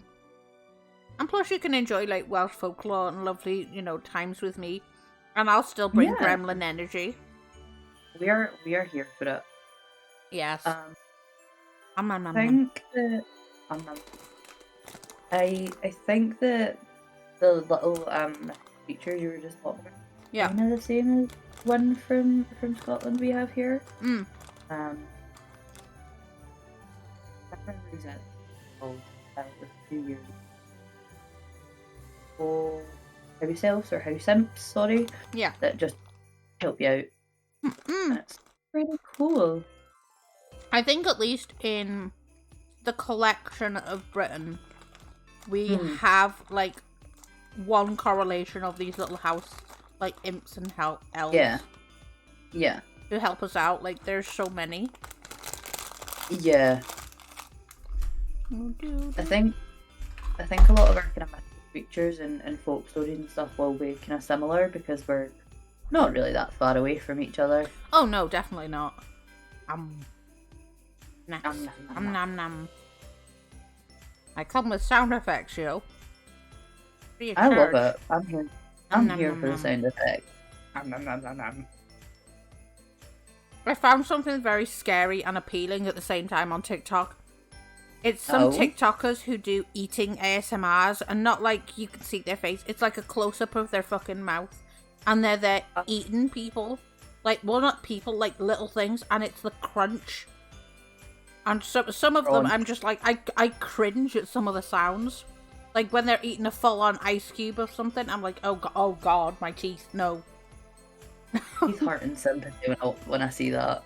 But then, in the same video, they're eating like a chunk of honey or like jelly, and it's the slurps, and I'm just like, I'm here for this. The slurple, the purple. Yes, my two favourite people. Hello, Z. How is work, darling? Hello, Z. Ew. Like, it makes me cringe when they eat like stuff that like they'll take a bite out of an ice cream or chew on an ice cube. Oh. Silverware scraping on teeth make me cringe. Yes. Never. The thought. So I've got a really weird, like not even a fear, like an aversion. It's like I don't have enough hands, so I'll put a towel in my mouth. The feeling of it, like terry toweling and on my teeth, makes my skin crawl off my body. Oh no! Like, no, that sounds awful. Even just thought of it. Oh, I hate it. Oh, it's like if you like when you have to put cotton wool in your mouth if you've been to the dentist and stuff, and it's just like, oh yeah. I'm like, I would rather mouth bleed. sounds don't go well with the TISM. It depends on the mouth sound. That is very true. Yeah, it depends all on the mouth sound, honestly. I don't like silverware scraping on teeth. Like, I remember like silverware. One time, like, I was taking a drink and I clacked my teeth on the cup and I was like, no. I do that all the time, and it's like getting an electric shock straight into your teeth. Or if you've accidentally bitten foil. Oh yeah. Have you ever? So I've got two fillings at the back of my teeth. Yeah. And if you ever get metal on them, and it's just pain and suffering. Yeah. It's like, even though the fillings are there to stop it, it's a case of, don't get anything in there. If I hear someone eat, I get unreasonably upset. Really? Oh. I feel bad. I was eating snacks, bro. I'm sorry. I was nomming on some chocolate. I'm sorry. It was so bad now. Oh. I hope I didn't cause you distress, see? If it's silence, if there's other noise, it's okay. Yeah, no, like, certain eating, I can understand, like, but, like, it depends, like, if it's a slurping sound, my brain goes elsewhere. And I'm like, okay. Especially if they've got, like, honey dripping down their chin, I'm like, ma'am. I can't have me and my roommate eat until we turn a show on. Oh, I like to eat and watch something, definitely. I... What did I do? What? I'm an angel. we are angels. We're perfect little angels. Exactly. You're a deviled eggy. I am a deviled eggy. But I have a halo. Slapping sounds make me happy. I bet they do, Tiger. Yeah. Yes. I don't like when you get like an ice lolly and like it's like a race against time because it's gonna drip down your fucking hands regardless, and then comes the slurp sound. It always happens. To be fair, there's no way. I just avoid eating ice lollies. I'll get a 99p scoop tub. Yeah, like an ice cream cone or something is fine, but it's like the liquid ones, like the ones they make with like juice or other stuff. Those ones send me like, I'm not sure if it's a thing over there. I just deep throat those bitches. Yes. Yeah, I do that too, but I only eat ice lollies in summer and work. Yeah, like. So. I'm not sure if it's like a common thing overseas, but do you remember the rocket lollipops, bestie? Like those, the ones that look like rockets. Those are the bane of my existence because they're smaller at the top, but they go wider down the bottom, so it's like a triangle rocket thing. So and it's got grooves in it, so you end up with like bloody juice dripping down the thing, and I'm just like, and it's a slurp fest. That is the entire way I can describe. Yep. Having one of those lollipops, it's just, or like popsicles, it's a slurp fest because it's a race against time. And I physically cringe watching a child eat one of those because it's all over their face and their hands, and I'm like, ugh. And you're just like, it's going to be that child is going to just come up and touch you. Yeah, it's like sticky hands, sticky face, and it's like nope. It's one of those like it should be mandatory to carry around like a pouch of wet wipes with you for reasons. Yeah. Reasons like this, and I'm just like, I don't mind if you can buy like just the normal like ice cream in a cone because it's a more even like when I'm eating one myself, that's easier to clean up. But like and you don't get sticky afterwards. Send them outside. Exactly. Hose them down. Hose them down. But it's one of those, when it comes to like those type of popsicles, it doesn't matter how much you clean, something is still sticky. Yeah. On an unrelated note, I now have a new idea to try out at some point. I need to know these ideas. I need to know these ideas, Lion. You can't not tell us now. You've intrigued us. Oh, I know. Nope. Lion's evil. Hey, yo. Oh. That's okay. Like you'll find stuff like in the future, like cruising around. I had a lovely little DM off Castiel today. She was like, "Can I DM you?" I was like, "Sure, honey. What's up?" And she sent me a lovely little fan art. I need to add that to my intermission fan art stream because it was super cute. And I was like, I absolutely love it. And she's like, not on stream at least. No, Twitter boy. I'm an adult now, and I deep throat them. I mean, you've got a girthy throat then. A girthy throat. I love that. I mean, to get one of those all the way down there, yeah. Yeah. That's definitely a choking hazard. And it's one of those, it's like playing a dangerous game if you've got sensitive teeth, because I have sensitive teeth to the cold.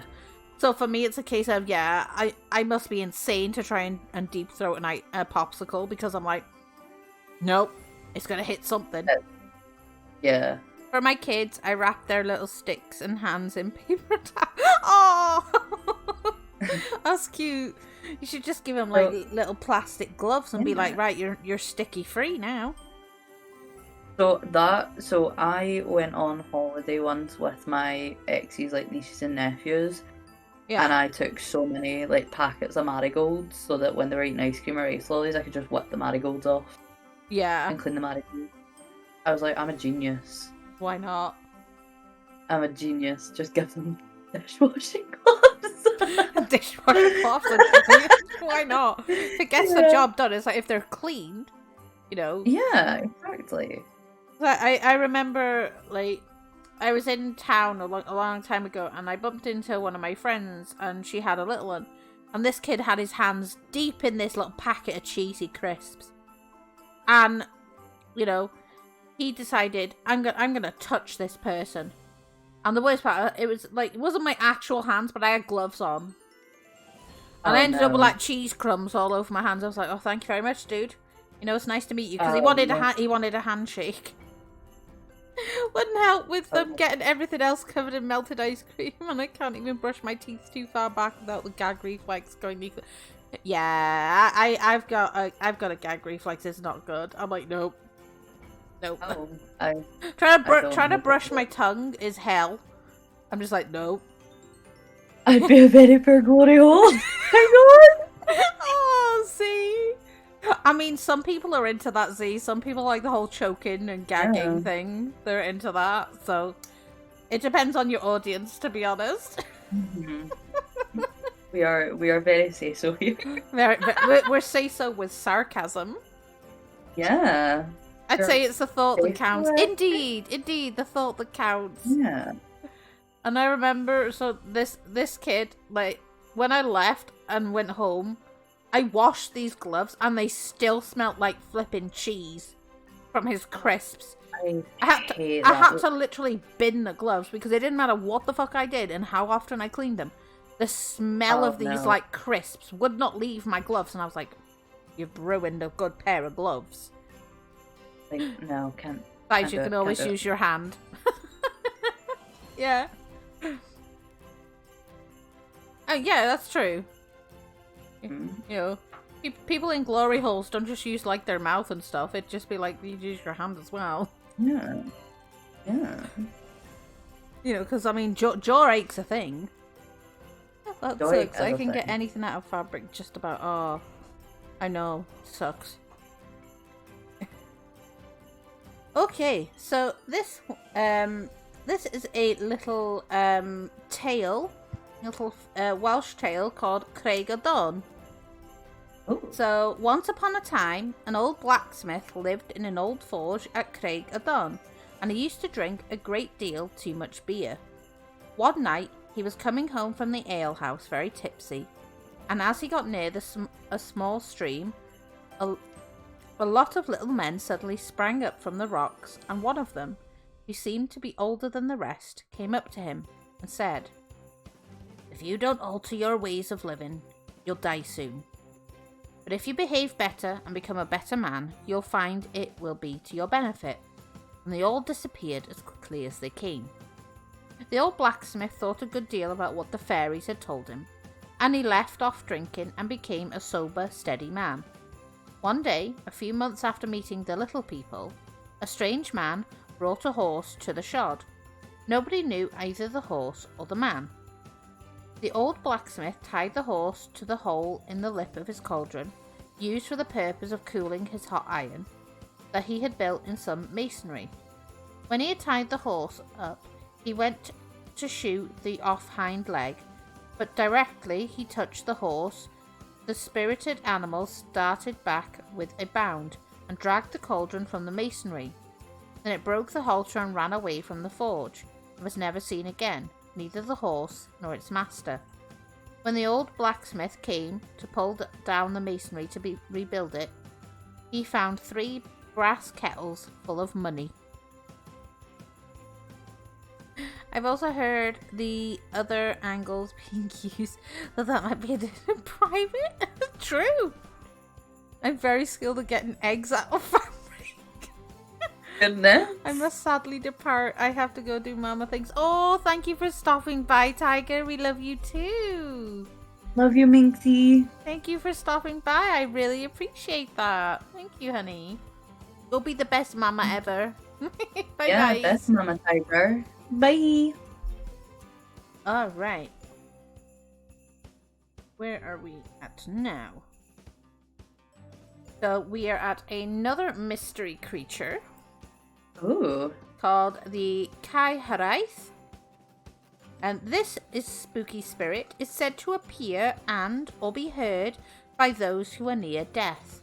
Similar to the Irish banshee, it has no one fixed form, though some stories describe the spirit as a hideous, ugly woman with withered arms, messy hair, black teeth, and a pale face. The Caharaith makes a moaning or wailing sound similar to someone in pain. It makes this sound 3 times as a kind of warning that death is near. With the next wail after the first 3, the person dies. Fun fact, Welsh people will still be able to hear the Caharaith's wails if they are far away from their home country.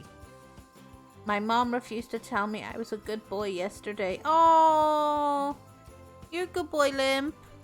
You're a good boy. Oh. Isn't he a good boy, Bestie? You are a very good boy. Very good boy. You'll be told you're a good boy. You're fine. We'll tell you it's fine. But you also have to do good things. Mm-hmm. Oh, we got to the favorite one that I was dreading to say on stream because it sounds so wrong. It sounds so wrong. I'm here for it. Oh, this this one is Cwm Idwyl. And it sounds like male ejaculation. I am so sorry. Oh. So it's spelled CWM and is pronounced Cwm. So Cwm Idwyl in Snowdonia. Oh, it's like the colour red all over again, which is coch. And I am all here for it. Yeah, I'm here Cwm for it. Will, exactly. Cwm Will. Oh. So around 500 million years ago, they were thrust upward in a massive subterranean upheaval that saw the creation of all of Snowdonia's mountains. A range that once rivaled the Himalayas has seen its peaks scoured back by wind and weather to the size we see today. Charles Darwin investigates. So, for centuries, the secret of Cwm Idwyl's birth was just that, a secret. But when Charles Darwin arrived here in 1831 to investigate what would become his world-famous but controversial On the Origin of Species publication, he saw the first clues to the formation of Cwm Idwyl. Tiny fossils. He noticed that the scattered rocks and boulders held tiny fossils of sea creatures and oceanic plant life, perfectly illustrating their previous incarnation as the rocky floor of the Lapitous Ocean. Darwin's second discovery. It was 10 years later that Darwin returned and realised that the landscape had been carved by gigantic glaciers. These rivers of ice had left behind a valley where the evidence is etched into every rock. The legends of Cwm Idwyl. The largest glacial moraine within the Cwm is known as Bedd y Cawr, the Giant's Grave. This is the supposed tomb of Idwyl, a giant from a legend lost in the mists of time. A tragic tale of envy, greed, and death. The lake is named after a young man who died a tragic death. Legend has it that Idwyl was the son of the 12th century prince Owain Gwynedd. Beautiful and scholarly, Idwyl did not have the makings of a warrior and was sent away to stay in safety with his uncle Nevydd, while his father was at war. Banished. So Nevydd was a jealous man, whose own son Hrwn, in contrast to Idwyl, was witless and dull.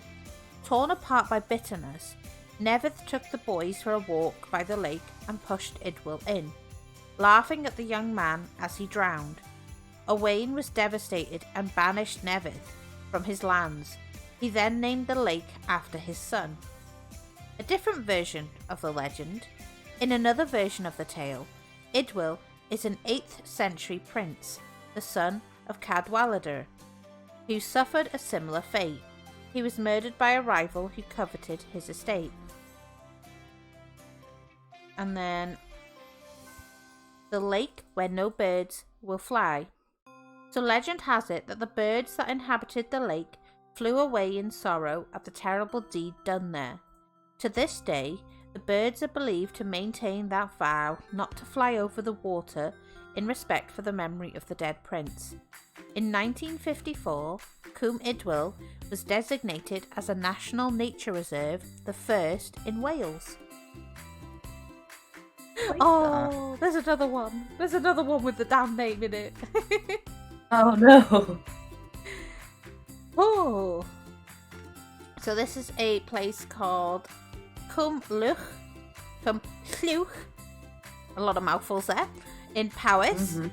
So tucked beneath the mountains of Pen y Fan in Corn D, this lake is steeped in legend. It is said that every May Day, an enchanted island would appear, which was full of fairies.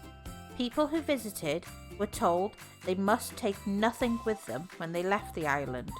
But one year, a greedy visitor stole a flower.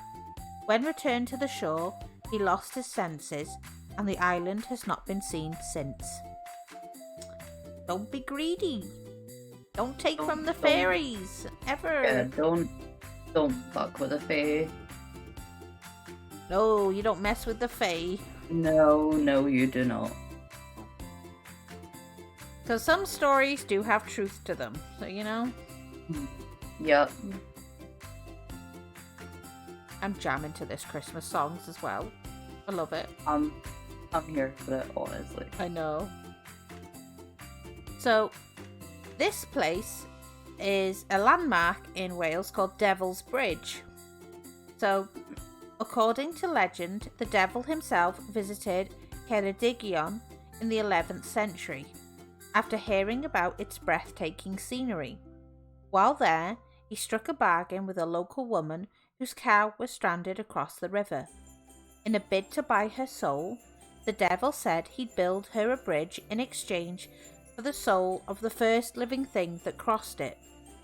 When the bridge was built, the woman threw a loaf of bread across it, which her dog then chased. The devil was never seen in Wales again, too embarrassed at being outwitted by the old lady. In the village of Devil's Bridge today, there are 3 crossings across the river. The oldest is said to have been built by Satan himself. Oh. I love that. That's I love awesome. that. She was just like, yeah, save a dog soul. Cwm at will. I mean, it is sad that the dog was gone. Like, but at the same time, like, props to the old lady. Yeah, you know? that was some quick math. So this one is about Dinas Emrys, and this is something I've mentioned a bit about. It's in regards to the Welsh dragon, the one that lives on our flag today. I've mentioned a little bit about it, but I did some digging and found like some little stories and stuff about it. So, you know, Love that. I honestly love it because Dragon or Dragai is Welsh for dragon. But this is called Dinas Emrys, which is located near Beddgelert in Dinas Emrys, the lofty mountain home of the Welsh Red Dragon. In the 5th century, the Celtic king Vortigern chose the area as the site for his castle. Every day his men would work hard erecting the first of several proposed towers, but the next morning they were returned to find the masonry collapsed in a heap. Vortigern was advised to seek the help of a young boy who turned out to be Merlin. He explained that the hill fort could not stand due to the hidden pool containing 2 dragons. Vortigern commanded his labourers to dig deep into the mountain, and they did indeed discover an underground lake. Once drained, the red and white dragons that lay sleeping there awoke and began to fight. The white dragon represented the Saxons, and the red dragon the Welsh. Eventually the white dragon fled, and the red dragon returned quietly to his lair. Vortigern's castle was built and duly named after Dinas Emrys. The red dragon has been celebrated ever since. I love that. And then you've got the building a castle at Dinas Emrys in Craf Llwn. So this was the story I'd found. That first bit was a brief little summary of it, and this bit was like the further details I'd properly found. So in the 5th century, the Celtic king Vortigern chose Dinas Emrys as the site for his castle, as we know. From here, he hoped to escape the Saxons, but his plans for this fortress weren't going well. Every night the royal masons would lay down their tools, only to return the next day to find they'd vanished. Overnight, their carefully crafted walls had fallen down too. A magical child.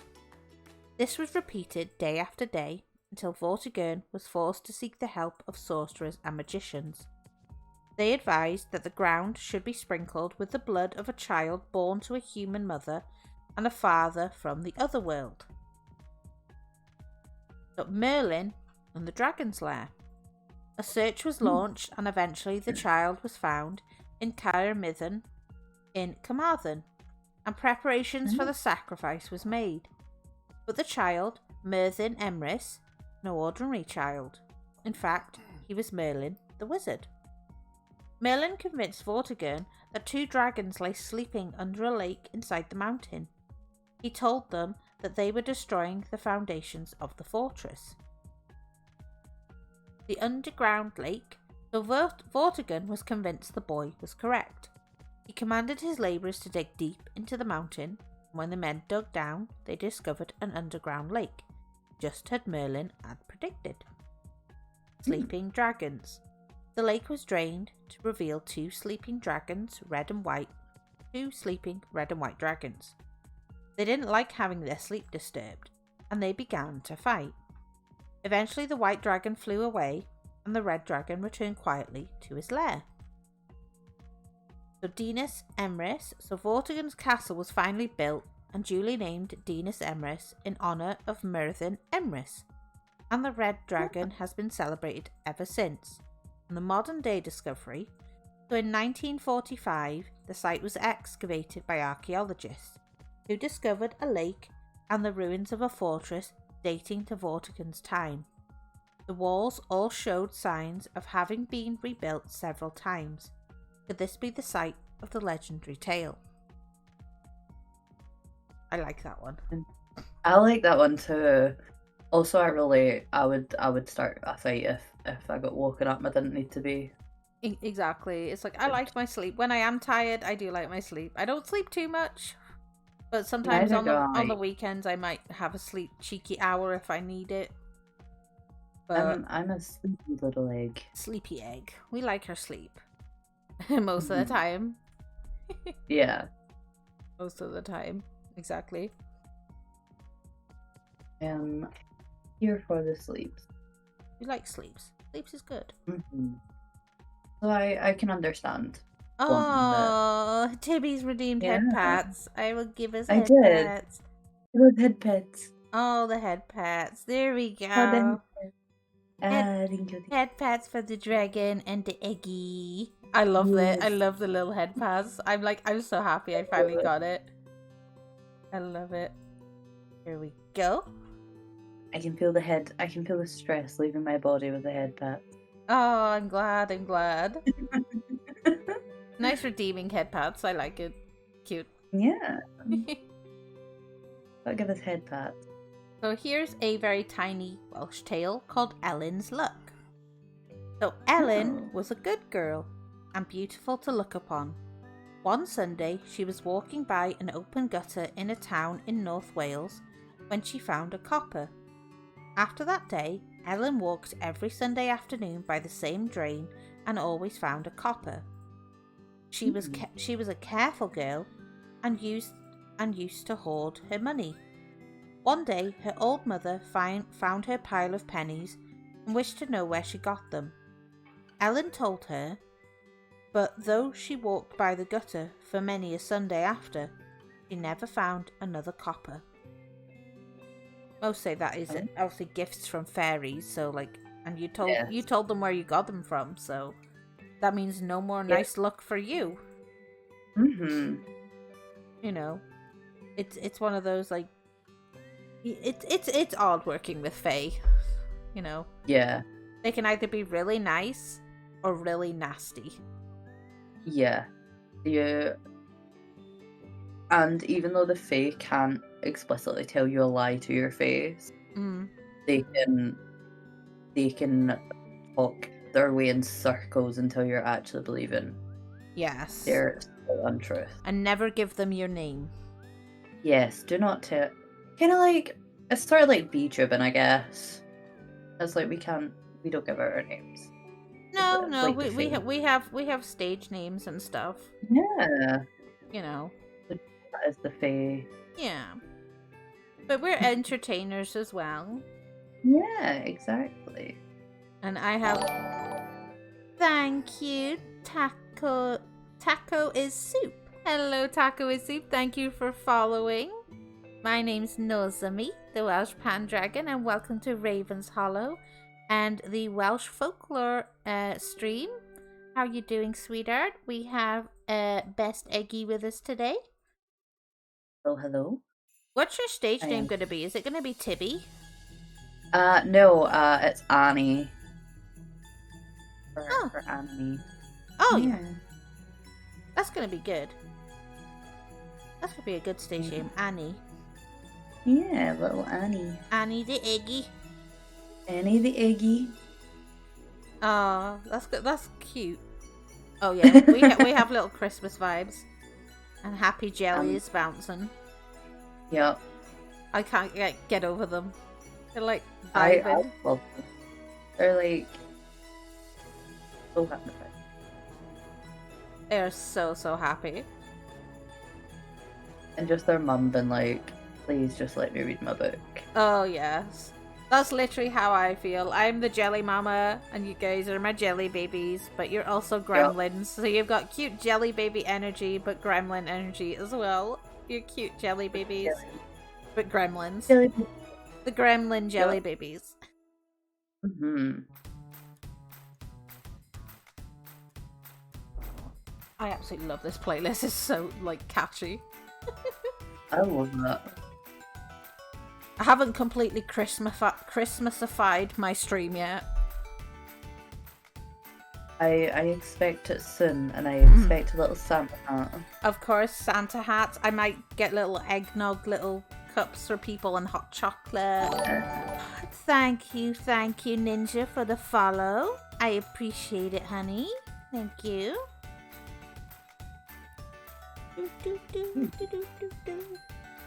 But yeah, I might get some tinsel and stuff. I'm definitely going to be streaming on Christmas Day as well.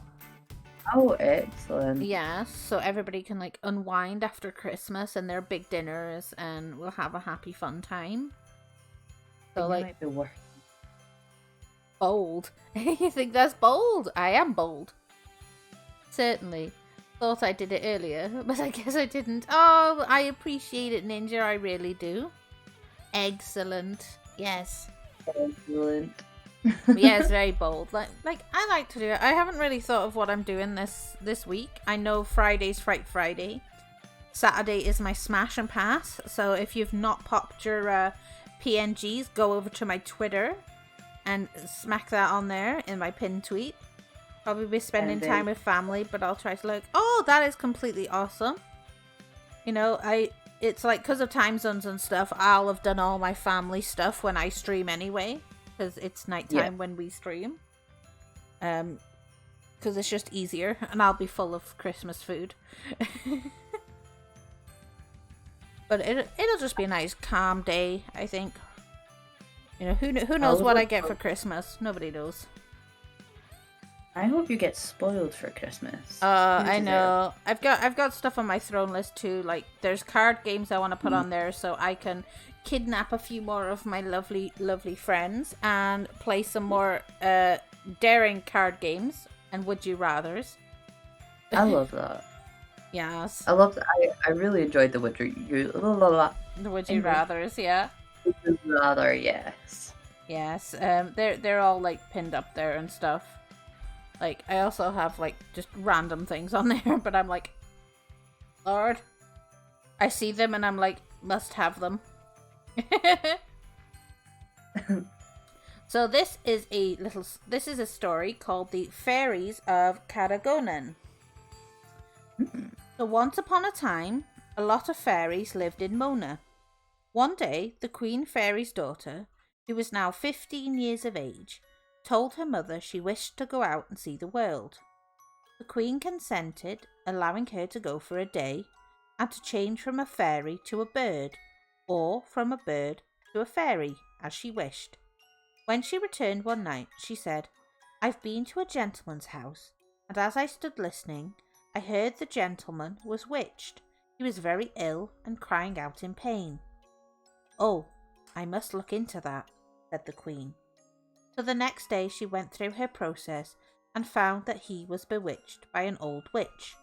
So the following day she set out with 6 other fairies, and when they came to the gentleman's house, she found he was very ill. Going into the room, bearing a small blue pot they had brought with them, the Queen asked him, "Would you like to be cured?" "Oh, bless you, yes indeed." Whereupon the Queen put the little blue pot of perfume on the centre of the table and lit it, when the room was instantly filled with the most delicious odour. Whilst the perfume was burning, the 6 fairies formed in line behind her, and she leading. They walked round the table 3 times, chanting in chorus, "Round and round, 3 times 3, we have come to cure thee." At the end of the 3rd round, she touched the burning perfume with her wand, and then touched the gentleman on the head, saying, "Be thou made whole." No sooner had she said the words than he jumped up hale and hearty, and said, "Oh, dear Queen, what shall I do for you? I'll do anything you wish." "Money I do not wish for," said the Queen, "but there's a little plot of ground on the sea cliff I want you to lend me, for I wish to make a ring there, and the grass will die when I make the ring. Then I want you to build 3 walls around the ring, but leave the seaside open, so that we may be able to come and go easily." "With the greatest of pleasure," said the gentleman, and he built the 3 stone walls at once at the spot indicated. Near the gentleman lived the old witch, and she had the power of turning all at will into a hare. The gentleman was a great hare hunter, but the hounds could never catch this hare. It always disappeared in a mill, running between the wings and jumping in an open window. Though they stationed 2 men and a dog at the spot, when it immediately turned into the old witch, and the old miller never suspected, for the old woman used to take him a peck of corn to grind a few days before any hunt, telling him she would call for it on the afternoon of the day of the hunt, so that when she arrived she was expected. One day she had been taunting the gentleman as he returned from the hunt, that he could never catch the hare, and he struck her with his whip, saying, "Get away, you witchcraft." Whereupon she witched him, and he fell ill, and was cured as we have seen. When he got well, he watched the old witch, and saw she often visited the house of an old miser who lived nearby with his beautiful niece. Now all of the people in the village touched their hats most respectfully to this old miser, for they knew he'd had dealings with the witch, and they were much too afraid of him as of her, but everyone loved the miser's kind and beautiful niece. When the fairies got home, the Queen told her daughter, "I have no power over the old witch for 12 months from today, and then I have no power over her life. She must lose that by the arm of a man." So the next day the daughter was sent out again to see whether she could find a person suited to that purpose. In the village lived a small crofter, who was afraid of nothing. He was the boldest man thereabouts, and one day he passed the miser without saluting him. The old fellow went off at once and told the witch. "Oh, I'll settle his cows tonight," said she, and they were taken sick and gave no milk that night. The fairy's daughter arrived at his croft yard after the cows were taken ill, and she heard him say to his son, a bright lad, "It must be the old witch." When she heard this, she sent him to the queen. So next day, the fairy queen took 6 fairies and went to the croft, taking her blue pot of perfume. When she got there, she asked the crofter if he would like his cows cured. "God bless you, yes," he said.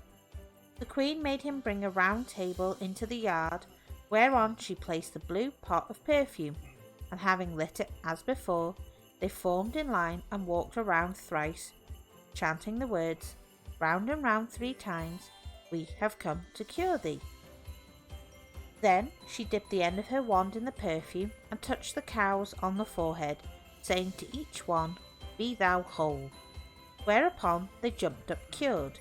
The little farmer was overjoyed and cried, "Oh, what can I do for you? What can I do for you?"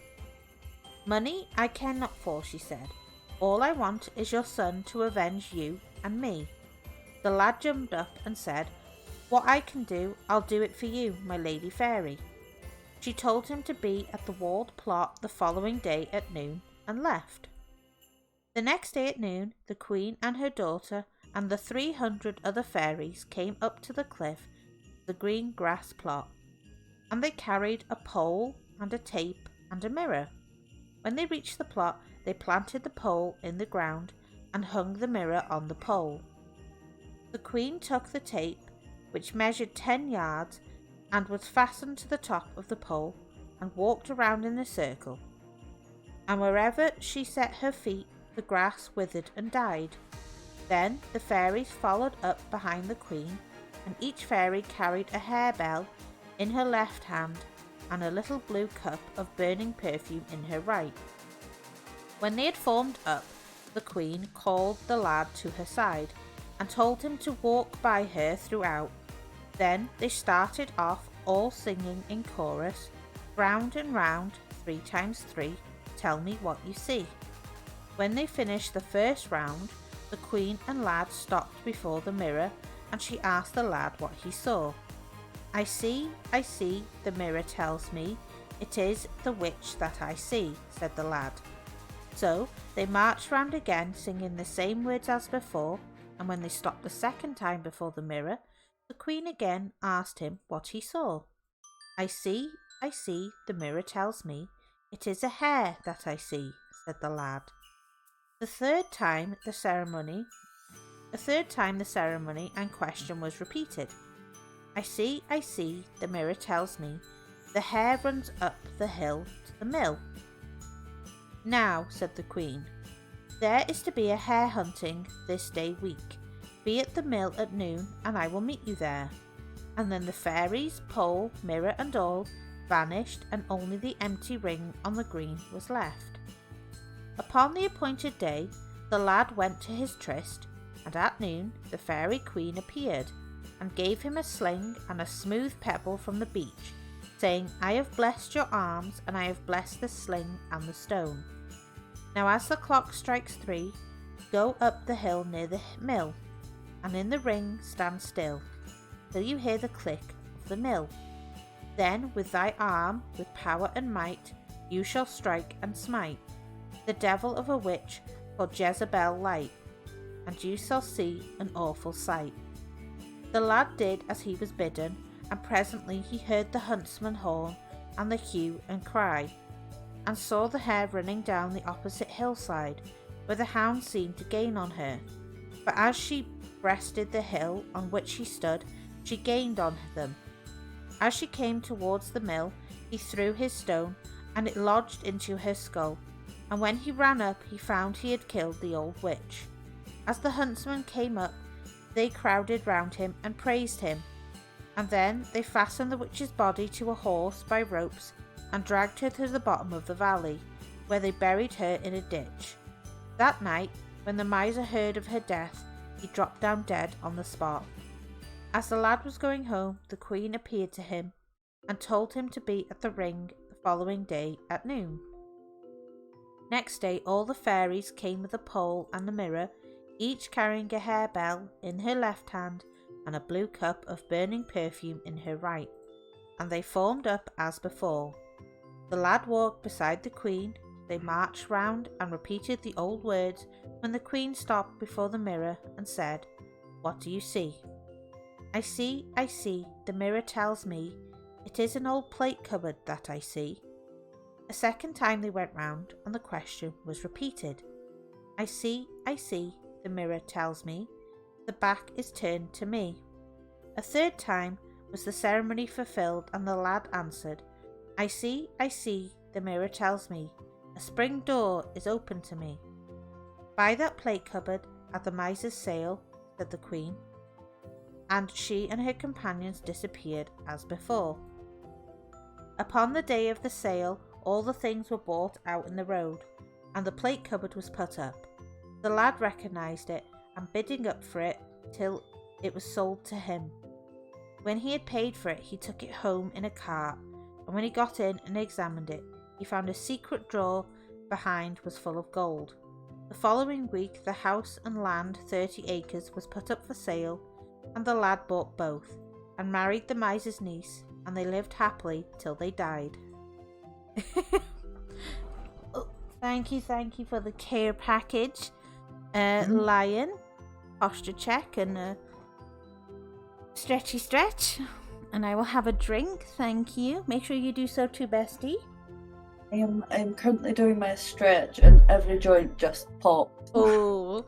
Hello, Oh, Zen. And Zen has redeemed the Hello. long Welsh name. Of course you have. So, it's Llanfair pwth gwyngydd gogerach yn drobo clantasilio gogogoch. How are you doing, Zen? Then I like that story. That was an interesting one. that was really good. I like that story. Yes. Sadly, in most of the fairy tales, witches are deemed as the bad, scary things. You can get some nice ones nowadays, though. You can. How you doing, Zen? I hope you're doing well. I'm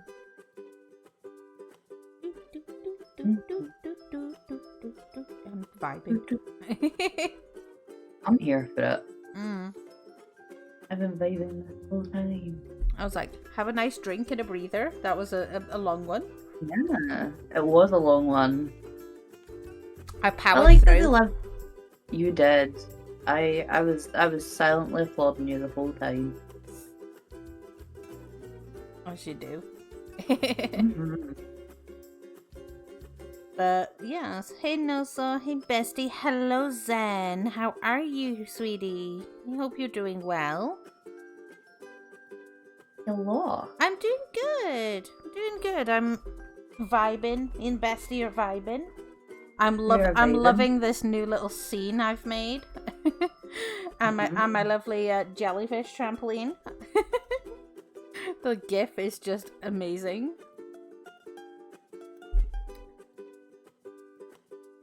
Right now I kind of want to like bounce on the little jellyfish. I know.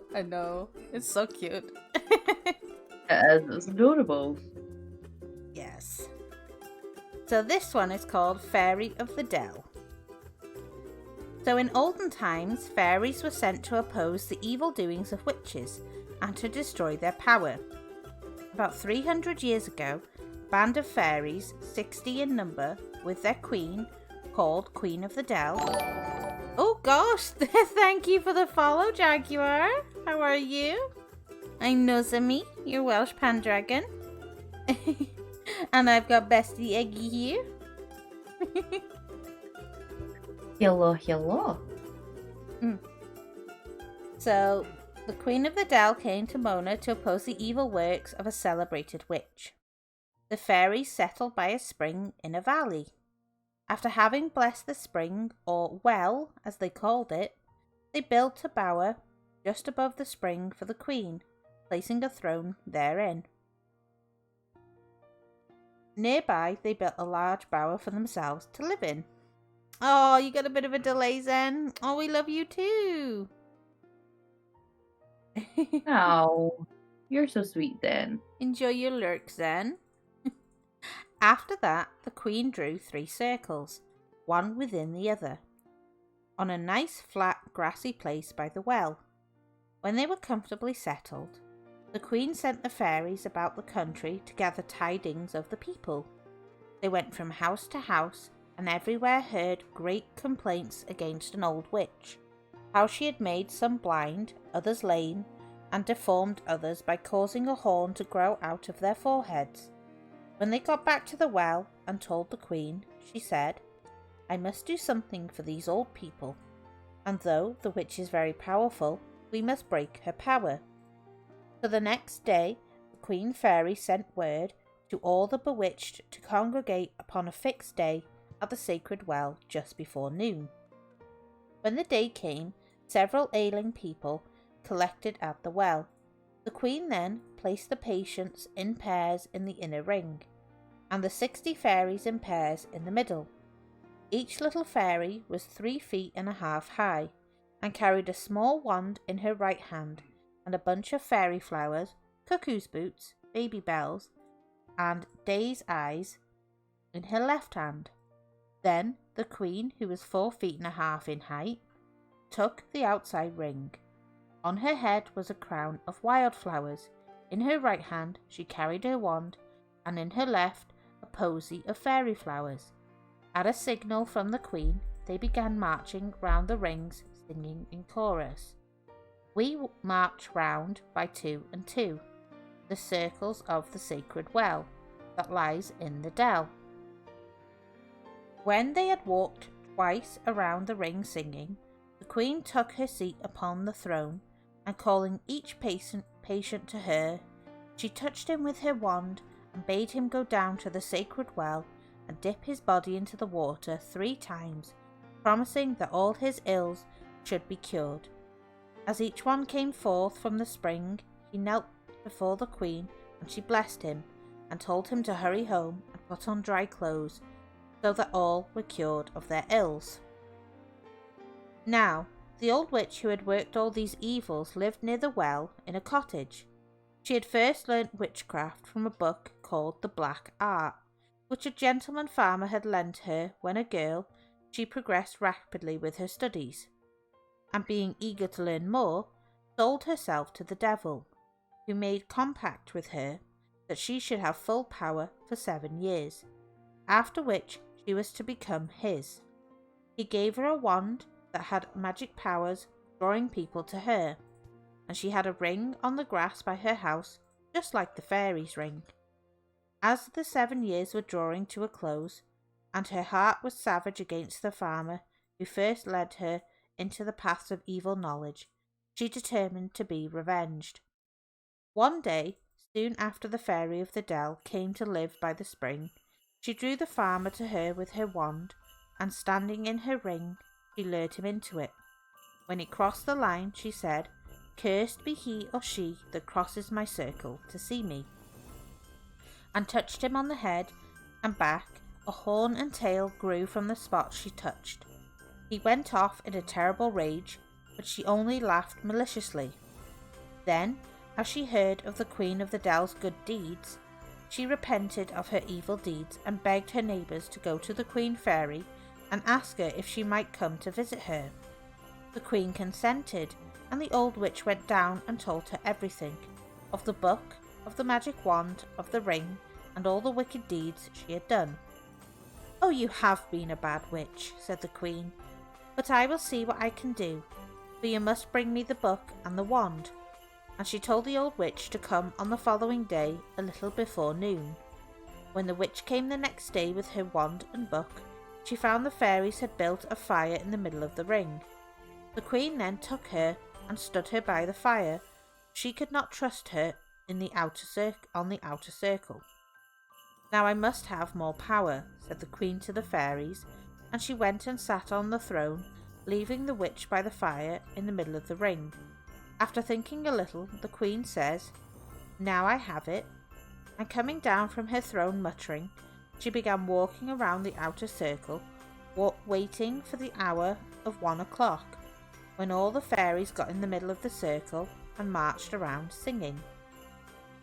"At the hour of 1, the cock shall crow 1, goo, goo, goo.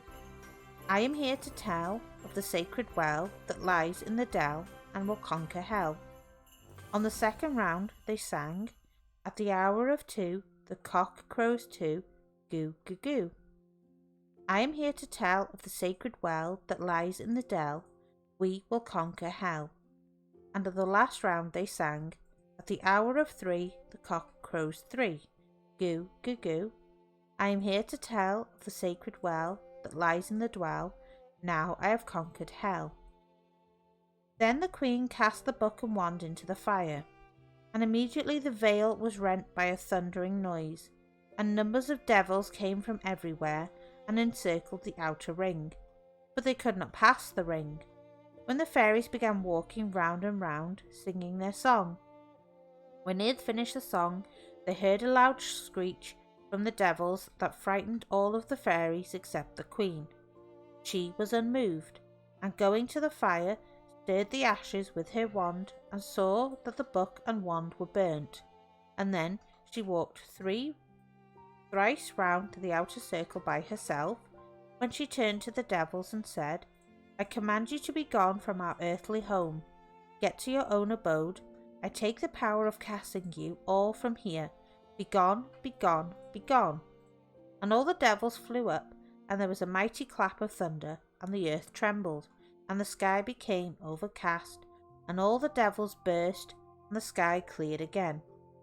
After this the queen put 3 fairies by the old witch's side, and they constantly dipped their wands in the sacred spring, and touched her head, and she was sorely troubled and converted. Bring the mirror, said the queen. And the fairies brought the mirror and laid it in the middle circle, and they all walked around 3 times, chanting again the song beginning at the hour of 1. When they had done this, the queen stood still and said, Stand and watch to see what you can see. And as she looked, she said, The mirror shines unto me, that the witch we can see has 3 devils inside of she. Immediately the witch had a fit, and the 3 fairies had a hard job to keep the 3 devils quiet. Indeed, they could not do so, and the queen had to go herself with her wand for fear the devils could burst the witch asunder. And she said, Come out, 3 evil spirits, out of thee. And they came gnashing their teeth, and would have killed all the fairies. But the queen said, Begone, begone, begone, you evil spirits, to the place of your abode. And suddenly the sky turned bright as fire, for the evil spirits were trying their spleen against the fairies. But the queen said, Collect, collect, collect into one fierce ball, and the fiery sky collected into one ball of fire, more dazzling than the sun, so that none could look at it except the queen, who wore a black silk mask to protect her eyes. Suddenly the ball burst with a terrific noise, and the earth trembled. Enter into your abode, and never come down to our abode on earth any more, said the queen. And with the witch was herself again. And she and the queen fairy were immediately great friends. The witch, when she came out of the ring, dropped on her knee and asked the queen if she might call her the Lady of the Dell, and how she could serve her. We will see about that, said the queen. Well, how do you live? Asked the woman who had been a witch. Well, I'll tell you, said the queen. We go at midnight and milk the cows, and we keep the milk, and it never grows less so long as we leave some in the bottom of the vessel. We must not use it all. After milking the cow, we rub the cow's purse and bless it, and she gives double the amount of milk. Well, how do you get corn? Well, we were at the mill playing one day, and the miller came in and saw us, and spoke kindly to us, and offered us some flour. We never take nothing for nothing, I said, so I blessed the bin. So in a few minutes the bin was full to the brim with flour, and I said to the miller, Now don't you empty the bin, but always leave a peck in it. And for 12 months, no matter how much you use the bin, it will always be full in the morning. Now I have told you this much, and I will tell you further. You must love your neighbour, you must love all mankind. Now here is a purse of gold. Go and buy what you want, eggs, bacon, cheese, and get a flagon of wine, and use these things freely, giving freely to the aged, poor, and if you never finish these things, they will always be as much the next morning as you started with, and I shall make a salve for you, and you must use the water for the sacred well. This will be as medicine, and people shall come from far and wide and be cured by you, and you shall be loved by all, and you shall be known to the poorest of the poor as Madame Dorothy." And the woman did as she was told, and she became renowned for her medical skills, especially in childbirth, for her salve eased the pains, and her waters brought milk. By and by she got known all over the island, and rich people came to her from afar, and she always made the rich pay, and the poor were treated free. Madame Dorothy used to see the Queen Fairy at times, and one day she asked her, "Shall we meet again?" "We cannot tell," said the Queen, "but I will give you a ring. Let me place it on your finger. It is a magical ring, worked by fairies. Whenever you seek to know of me, make a ring of your own and walk around 3 times and rub the ring. If it turns bright, I am alive, but if you see blood, I am dead." "But how can that be? You're much younger than I am." "Oh no, we fairies look young to the day of our death. We live to a great age, but die naturally of old age, for we never have any ailments, but still our power fades. Men fade in the flesh and power, but we fade only in power. I am over 70 now." "But you look to be 30. Well, we shall shake hands and part, for I must go elsewhere. As I have no king, I do not stop in one place." And they shook hands and parted. That's a really good one. I like that one. I also I've noticed that the number 3 keeps cropping up and the fairy tales and stuff. Yeah, That's quite definitely. interesting. And I like the whole if you leave some, you'll have plenty. I think But that's if you nice use it though, all, and that they're encouraging them to do good deeds and not be selfish. yeah, I like that. And it's be a like good person. charge the rich and treat the poor for free. I like that one. Yes, I'm here for it. Yes, it gives me like Robin Hood-esque vibes. Yeah, Definitely.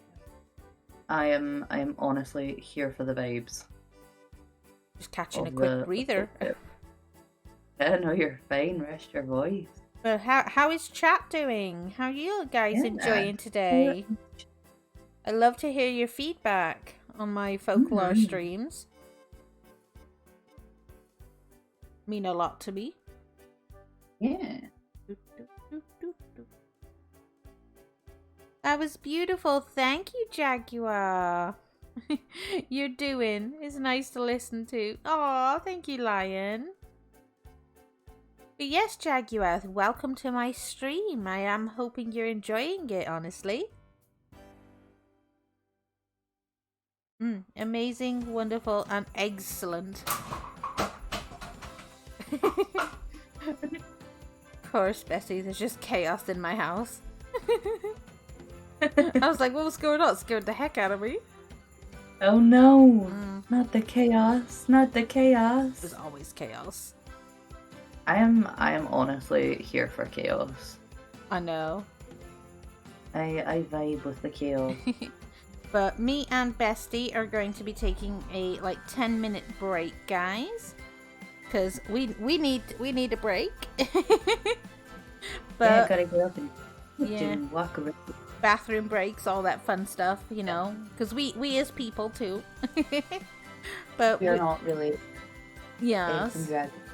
Break is good. It is, Lion. We will be back in about 5-10 minutes. Oh, head pats before we go. And a care package. And a care package. Thank you, Lion. Head pats for us.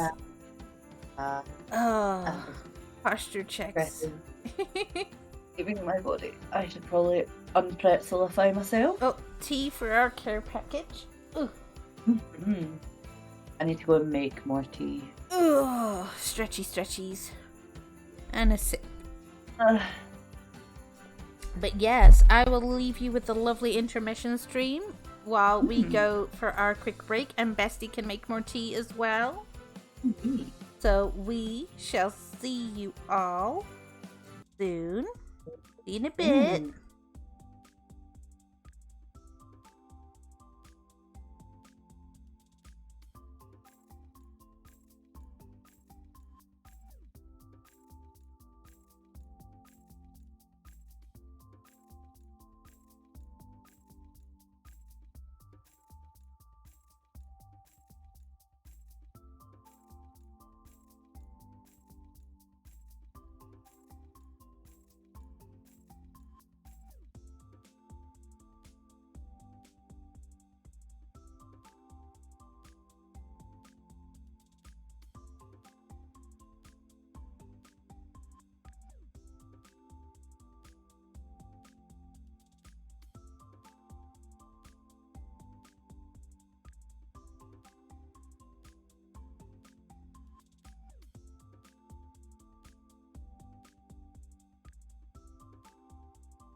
Ready. Hello, hello. We are back. Hello. There's my Hello. yes. Break was a little bit longer because Eggy had some issues with tea. Yes, I spilled some tea and had to clean it. I'm a Yes. clumsy little egg. So we were a little bit late coming back from break, but that's fine. We're perfectly happy I'm with that. sorry. Nah, don't worry. I mean, we have to clean up the spilled tea. Yeah. Yeah. Well, to be fair, my two dogs did their best to help. The dogs like tea. The dogs love tea. Exactly. But hello So, again, chat. Welcome back. I hope you hello, had a good hello. break as well. Yeah, I hope you're all stretched and had a walk around. Yes, get your legs moving and stuff like that. Or you could be snuggled up in bed. Who knows? But thank you for however you view my streams. I appreciate it and I love it. And bye bye, Yeah. Jaguar, sweet pea. Had a great time. Oh, I love when people enjoy my streams. It's all the I know. serotonin I need. I live for it. The serotonin. Mm. But I what's oh going on? sorry. What's going on, bestie? I heard a theory Huh? that people with ADD and ADHD are just dopamine vampires. Oh my god. I mean, yeah, I do have ADD, so Yeah, yes. yeah. I have ADHD, so little dopamine vampires. Yes. Brings all the serotonin in. I love it. Yeah. Yes. And then like my like serotonin and dopamine, it goes like crazy when people just sort of like go crazy and be like, here, have bits, here, have subs, here, I should Yeah. fucking love you. I'm like, oh my Like yes. god. Like I just wanna hug everyone. I'm like, thank you. Honestly the dopamine that just not even streaming like gives me right now, just the kind of journey Yeah. is like, insane. It's been amazing. Exactly. It's why I'm super happy you're welcome on my streams anytime. Like this is just super Oh, fucking fun. Bestie's gonna cry. I know. I know. We probably won't cover all of the Welsh folklore tonight anyway, so that can be like I can bring that in the week as well, depending on your work schedule. Absolutely. If you let me know your days off. I am off on Tuesday. Oh, I can A do little day. Tuesday. We can do Tuesday because I can take tomorrow off as well because I have voice acting stuff to do. But we will do a few more of these today because doesn't matter if I took a break like later on. It's like we still need breaks. It doesn't matter. Yeah, we're still people. We need break. Yes, we're only in the F section, so there's a lot to cover. there's a lot. I love it. I'm learning so much. I'm enjoying it. I'm hoping chat does too, which is nice. I'm having a great time. So this one is called the Family of Beli Mawr. So Beli Mawr is an ancestor figure mentioned in various sources. Though obscure as a character, several of the many descendants attributed to him figure strongly in Welsh tradition. Works derived from Geoffrey of Monmouth's History Regum, Britannia, my god, my words, name him as a king of Britain. The second branch of the Mabinogi named Beli as the father of Penarthun, though this may be a mistake for brother. Beli's more prominent children include Arianrhod, usually said to be the daughter of Don. Triad 35 gives Beli as her father, though no other source connects Arianrhod or her family to that of Beli. Rachel Bromwich notes the triad does not necessarily contradict the Mabinogion tradition. You've got Caswallawn, Fab Beli, in the second branch of the Mabinogi. He seizes the throne from Caradog ap Bran during Bran's campaigns in Ireland. He appears briefly in the third branch when Manawydan, the rightful claimant, pays homage to him. A large tradition seems to have once surrounded Caswallawn, involving his wars against Julius Caesar and Rome. his love for the maiden Fleur, and his eventful departure from Britain with 21,000 men never to be seen again. Caswall Llawn is derived from the historical British king Cassivellus, who led an alliance of tribes against Caesar in the mid-1st century. Llywyd Llaw Eraint and Llefelys, king of Britain and Gaul, respectively, in accounts derived from Geoffrey of Monmouth and the tale of Llywyd and Llefelys. Llywyd became king of Britain following Caswall Llawn and is responsible for rebuilding London and ridding the kingdom of 3 plagues that affected the land with the help of his brother. He was probably the influence for Llywyd, son of Heli, a British king who appears in the writings of Geoffrey of Monmouth. He is also known under the same name Nudd Llaw Eraint and is a reflex of the Celtic god Nodens. As Nudd, he is the father of several notable figures in Welsh mythology, including Gwyn ap Null, a ruler of Anwyfan, the Welsh otherworld and later Christianized into the king of the fairies, the Tylwyth Teg. He leads the hounds of hell, the Cwn Anwen, on the wild hunt, and is intimately associated with Glastonbury Tor. He appears as a member of Arthur's court in Culhwch and Olwen, in which he wages war against Gwythyr ap Gredol for a hand of his sister Creuddlad, takes part in the hunt for Turwth, and accompanies Arthur to retrieve the blood of Orddu, the witch of the uplands of hell. He appears several times in the poetry of David ap Gwilym, and is also mentioned in the Black Book of Carmarthen. 21,000 just gone. Yes, Jack, just vanished. You've got Edern ap Nudd, a member of Arthur's retinue. He is defeated by Geraint in Geraint ach Enid and command a Danish army in the Battle of Badon against the Saxons in the Dream of Rhonabwy. He is also named as part of Arthur's court in Culhwch ac Olwen. Creuddlad, she is betrothed to Gwythyr ap Gredol, only to be abducted by her brother Gwyn, thus initiating a war between the two in which Gwyn is victorious. Arthur settles the feud by arranging a duel for her hand every Calan Mai, so Calends a May, till Doomsday. Owain ap Nudd is a member of Arthur's court mentioned fleetingly in Geraint ac Enid. What did they do? What did they do to so many? Nobody knows. They either died, they just vanished.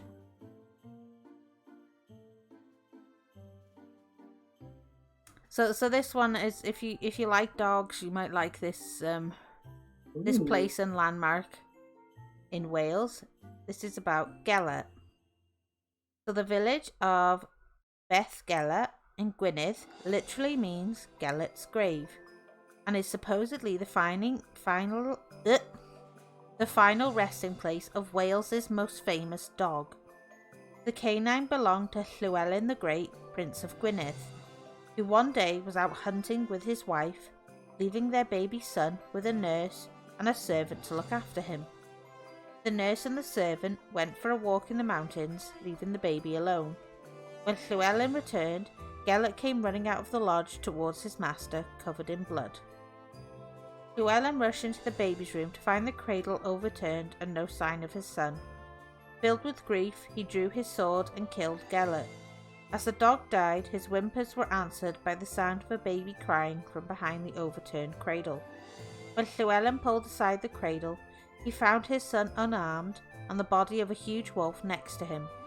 With huge remorse, Llywelyn buried Gelert in a meadow nearby and marked his grave with a cairn of stones. One of the pictures in the slideshow is actually Gelert's grave as well. Oh. That's so sad. That's such a sad story. Yeah. But, people still go to visit that grave today. Oh. Like, you'll find it Really? somewhere in the picture slideshow. It's, Oh, yeah. fenced off as well.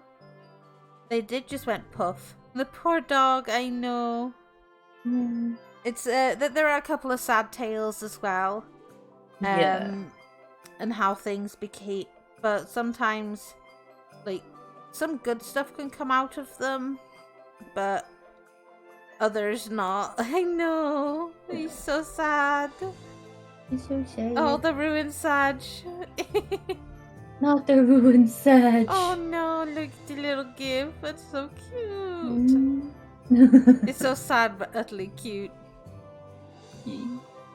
But yeah, people still visit that grave today. It's quite a famous tourist spot as well. We have something like that Yeah. here.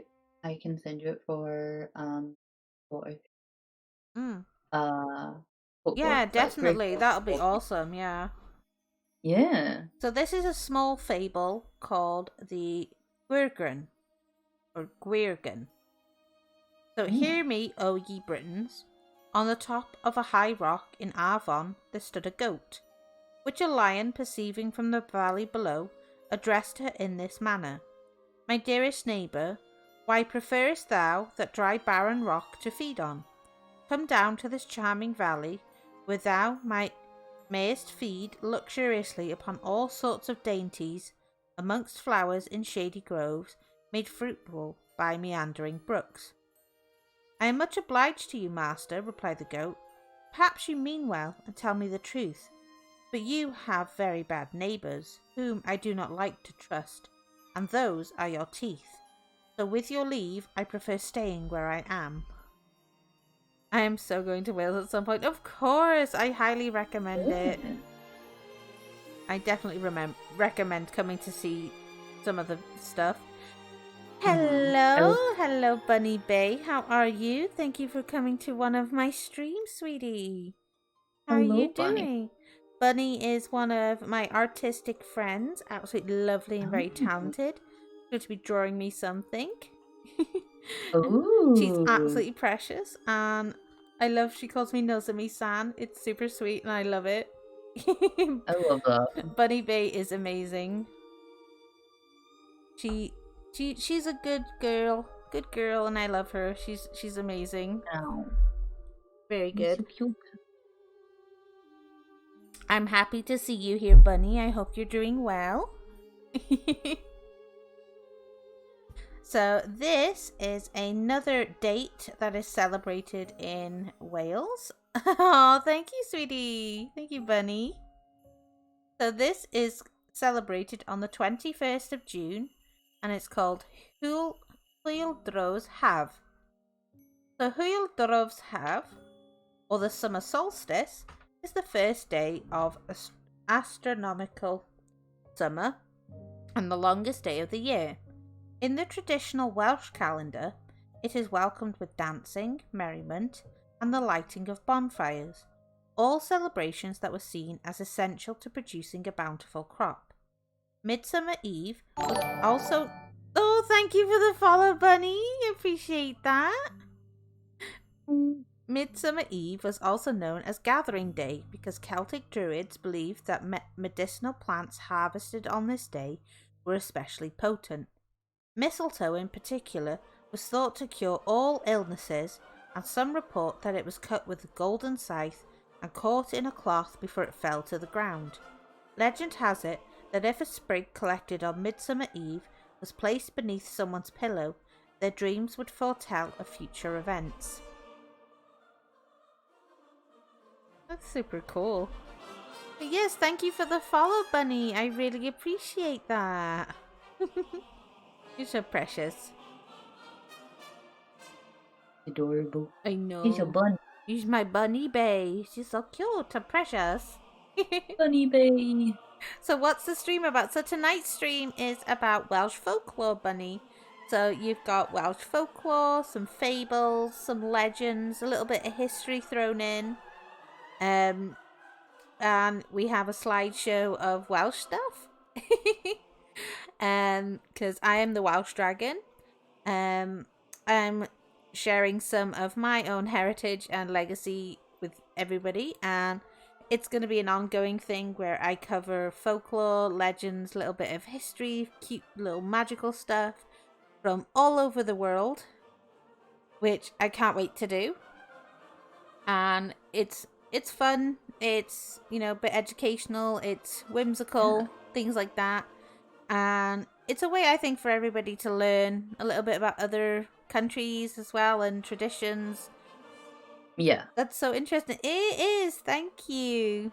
I'm enjoying sharing this with everybody. Honestly, I'm having a great time just learning about like the Welsh culture and folklore and stuff. Yeah, it's really nice.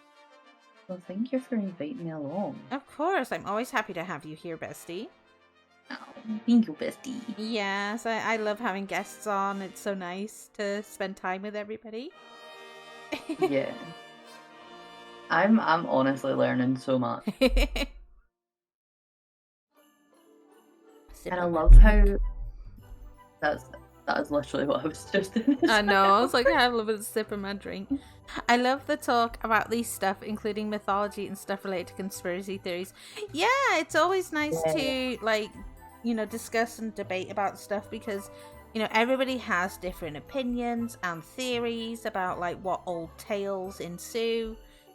And even they're quite used sometime in the modern day as like learning experiences and life lessons as well, which is really nice, you know.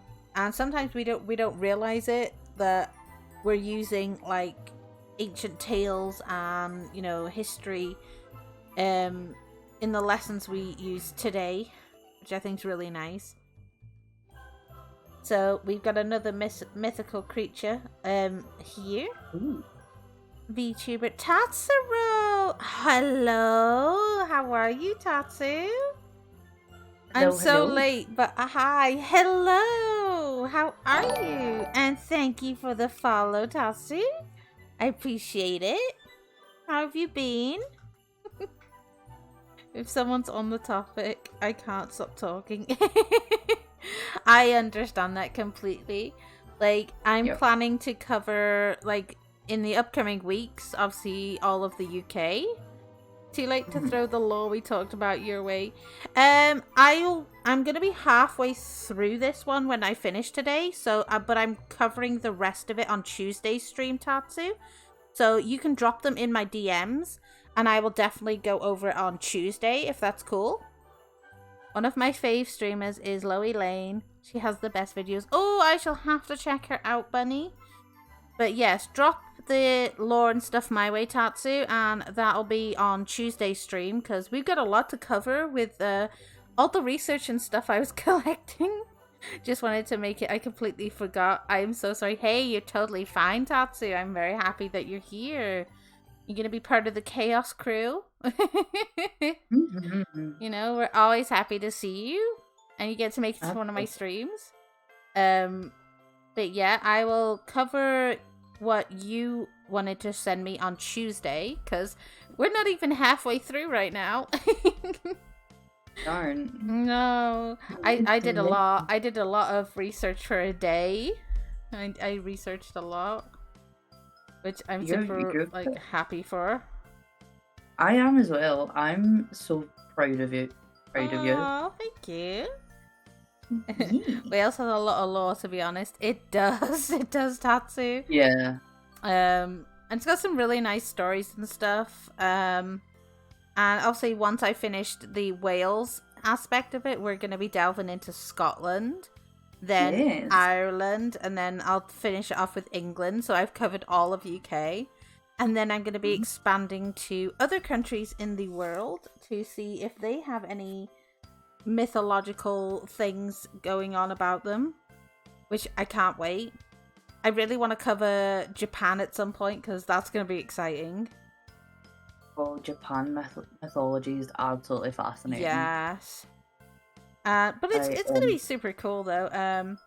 And always get more guests on. I can hit you up with it. Yeah, by all means. If you have folklore and stuff you want to share, hit me up in my DMs, Tatsu. I'm always happy to receive fun information.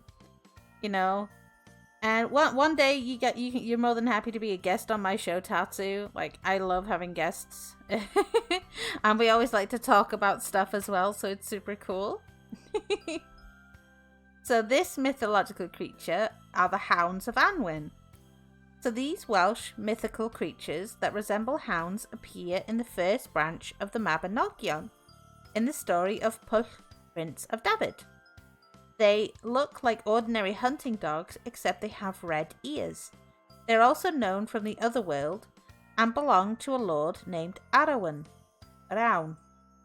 My lips are just like bleh. It's said that their appearance can mean that a dramatic change or event is about to happen, such as a change of the reigning king or queen. By all means, just let me know your schedule, Tatsu, and, we can work around all stuff like that, because I know you work very hard. So, which one is next? So we have a small little story called Caddy's Luck. So, there was a tall, young woman whom the fairies used to visit, coming through the keyhole at night. She would hear them dancing and singing in her room, but in the morning they used to go the way they had come, only they always left her some money. When she got married, she chose a tall husband like herself, and they had a fine, big child. One night they went to the fair, and they got to one side to hear the fairies, and some people could tell when the fairies were coming, for they made a noise like the wind. Whilst they were waiting, she told her husband how the fairies used to leave her money at night. When they got home, they found their baby all right and went to bed. The next morning the young mother found her child had been changed in the night, and there was a very little baby in the cradle. And the child never grew big, for the fairies had changed her child for spite. I work on Mother Nature's schedule, to be honest. As you do. You'll have to sort out whenever you get a day off, dude. You're a workaholic. That is relatable. Yes. But, I'll definitely have Tatsu on for my talk show in December at some point, too. Ooh. I love that. Because, learning about Tatsu's, lore and stuff, it would just be amazing. Honestly, it would be. Yes. So now we're traveling into King Arthur area here. So Arthur is heavily associated with Wales. The Lake of Llywelyn, Dinas and Ogwen are amongst those that claim to contain the magical Excalibur. The stone reputedly bearing the hoofprint of Arthur's horse Llamrei can be found on the banks of Lake Barfog near Betws-y-Coed. It is said that the mark was made when Arthur and his horse dragged a monster from the lake's deep waters. Arthur is also associated with Mount Snowdon, where he reputedly killed the mountain's most famous resident, Rita, a fearsome giant who created a cape for himself out of the beards of his enemies. His corpse was covered in huge stones by Arthur's men at the summit of the mountain. I'm actually getting all my lore on paper right now. Awesome, Tatsu! I cannot wait to hear it. This is going to be, so cool. Big lore reveal. I still haven't dropped my lore yet, and it's something I'm putting off, so I'll make a dent in it tomorrow at some point. I'll make a start. Excellent. I can't wait for your lore drop either. Welcome back, Bunny. Hope you're okay. Welcome. Bunny's been in the process of making something for me as well for my model, which I'm super happy for. Ooh. I'm very excited. Yes, I can't wait. Bunny's an amazing artist as well, so yes. Yes. The talk show would actually be my first lore drop on stream. Hey, honestly, it's kicking off. I'm kicking that off around the beginning of December, Tatsu. And it's pretty much there's no set guest list. It's a case of if you ask to be on there during my streams, that's honestly fine. I'm gonna wrap myself in a blanket, Nozomi-san. Oh, you precious bunny burrito. Yes. I love it. What is bunny burrito? You know the little bunny burrito. I'm Nozomi-san and I love it. I'm like, yes.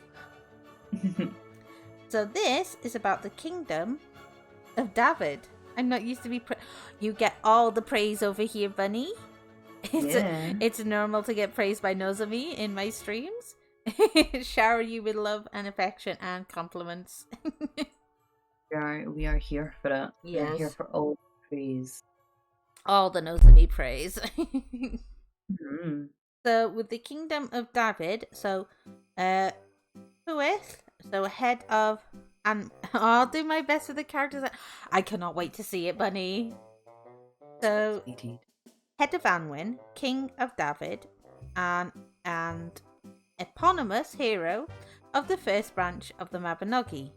He swaps places with the otherworldly king Araun for a year, earning his lifelong friendship, and later wins the lady Rhiannon from her suitor, Gual. Rhiannon, sometimes associated with the horse goddess Epona, Ronald Hulton states that a horse is the only thing they have in common. Following Puith's death, God, that name ruins me. Oh, wow. At the end of the first branch, she marries Manawydan, the rightful heir to the throne. Pryderi, Puith and Rhiannon's son, and the king of David following his father's death, is the only character to appear in every branch, although with varying degrees of prominence. He fights under Bran in Ireland in the second branch, is imprisoned by the magician Llywyd ap Seal Coed, and later rescued by his stepfather Manawydan in the third, and is killed in single combat against Gwydion in the fourth following the theft of his otherworldly pigs at the magician's hands. He is often equated with the divine son Mabon ap Modron. You've got Sigva, the wife of Pryderi, Teiron, the lord of Gwent in the service of Puith. He finds the infant Pryderi and raises him as his own, returning him to the Demetion court when he is of age. He's mentioned briefly in Culhwch ac Olwyn. Oh, and we are going to end today's stream on my favourite one, the Lady of the Lake. Now, the Lady of the Lake is a big one, so that's why I wanted to end it on this one today and do this one for you. I love the Lady of the Lake. Lady of the Lake is one of my favourites. Yeah. I honestly... Lady of the Lake is just my chef's kiss. It is beautiful. So this is a rendition that somebody had created by the Lady of the Lake to modernise the story a bit and have people understand it more. And it's actually performed quite often in Welsh theatres and stuff like that. Oh, ending so soon. Yeah. I've been going for nearly 4 hours, sweetheart. The last story is this rendition of Lady of the Lake. So, I always look at their hands. Hands are what they touch you with. His were quite small and clean for a farmer. I could see he had a temper the more I looked at him, but I thought, you can change people, or they can change themselves. The best of them can become the way of them. Fool. I am never marrying anyone again. It's not a pattern. Guys being idiots is a pattern, and I hate dirty nails, long nails, anything like that. Ugly fingers. Feel that. How do I get a guy? It almost gets boring. When you only have to look at someone and they're like, huh? Phew. Raise your eyebrows and sit close to them and they're easy. They can't tell when you're being sarcastic or they don't care. I don't get it. I counted the other day. I was going to forget, so I wrote them down. 53. Yeah, I'm not bad, but you know, not that pretty. Oh, stop it. Anyway, can someone please tell me why they always mess up?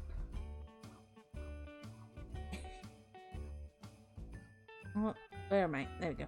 6 months was the longest before him. Yeah, so he was just there with his sheep, and he was nice looking, really nice looking actually. Said hello, started chatting, and he did that thing. You're so beautiful, you're amazing. La la, will you marry me? I did like him. He came up to the lake every day for weeks, and he never shut up, going on about love and beauty. I really liked him.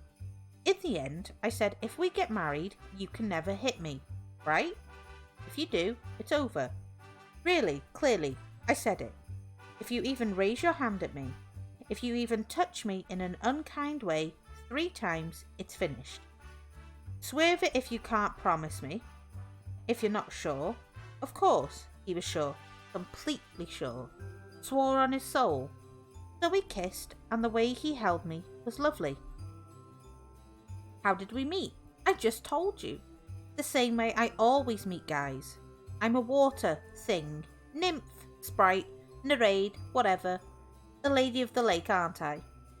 And he was just taking his sheep up to my lake, and I saw him. Oh, it was a beautiful, beautiful day. Actually, hot sun. July. Water almost warmed up. It's never warm. Llyn y fan fach. But it was this blue, beautiful day, and he took his shirt off, lay on the bank. I studied him, and he looked lovely. So I came out of the water and sat next to him. I know, right? Same trick, works every time. 53 times in a row. There was one guy who'd taken his girlfriend up there camping. In the morning, she's still asleep. He comes down to the shore. I pop out, say hi, and the next thing he goes all wibbly. Yeah, I kissed him. I don't care. It's not me doing it behind someone's back, is it? Sometimes I kiss guys who weren't that attractive. They were never going to have a chance with someone like me. Not being vain, just honest. And you can see they know it. They can't believe it, and they'll never forget it. It's like you're giving them something amazing. Really amazing. It's good to do that.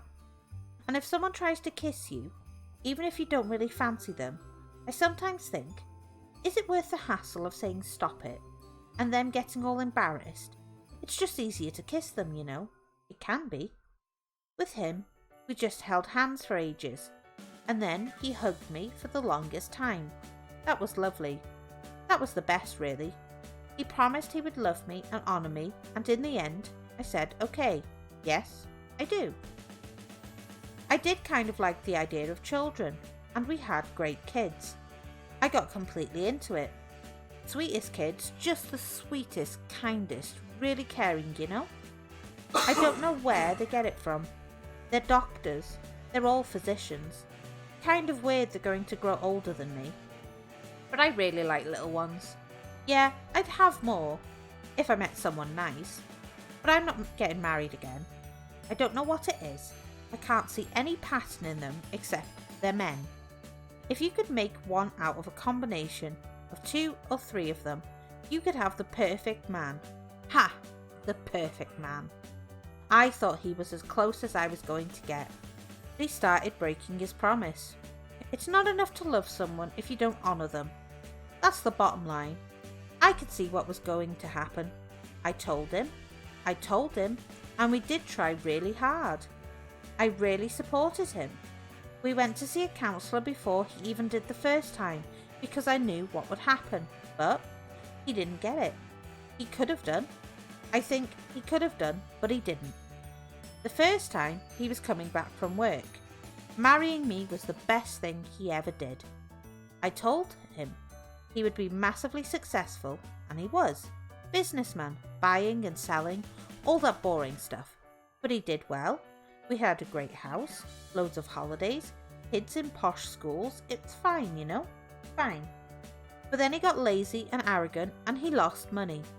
He was coming back from meeting his broker one day, and they'd lost money, and I annoyed him, and he hit me, slapped my face. Not that hard. I told him if he ever did it again, it was over. More counselling for his temper and whatever his problems actually were. There's messed up, and then there's messed up, isn't there? I advised him to keep going to counselling to get himself sorted out. I mean, everything he tried to do about it helped, even in little ways.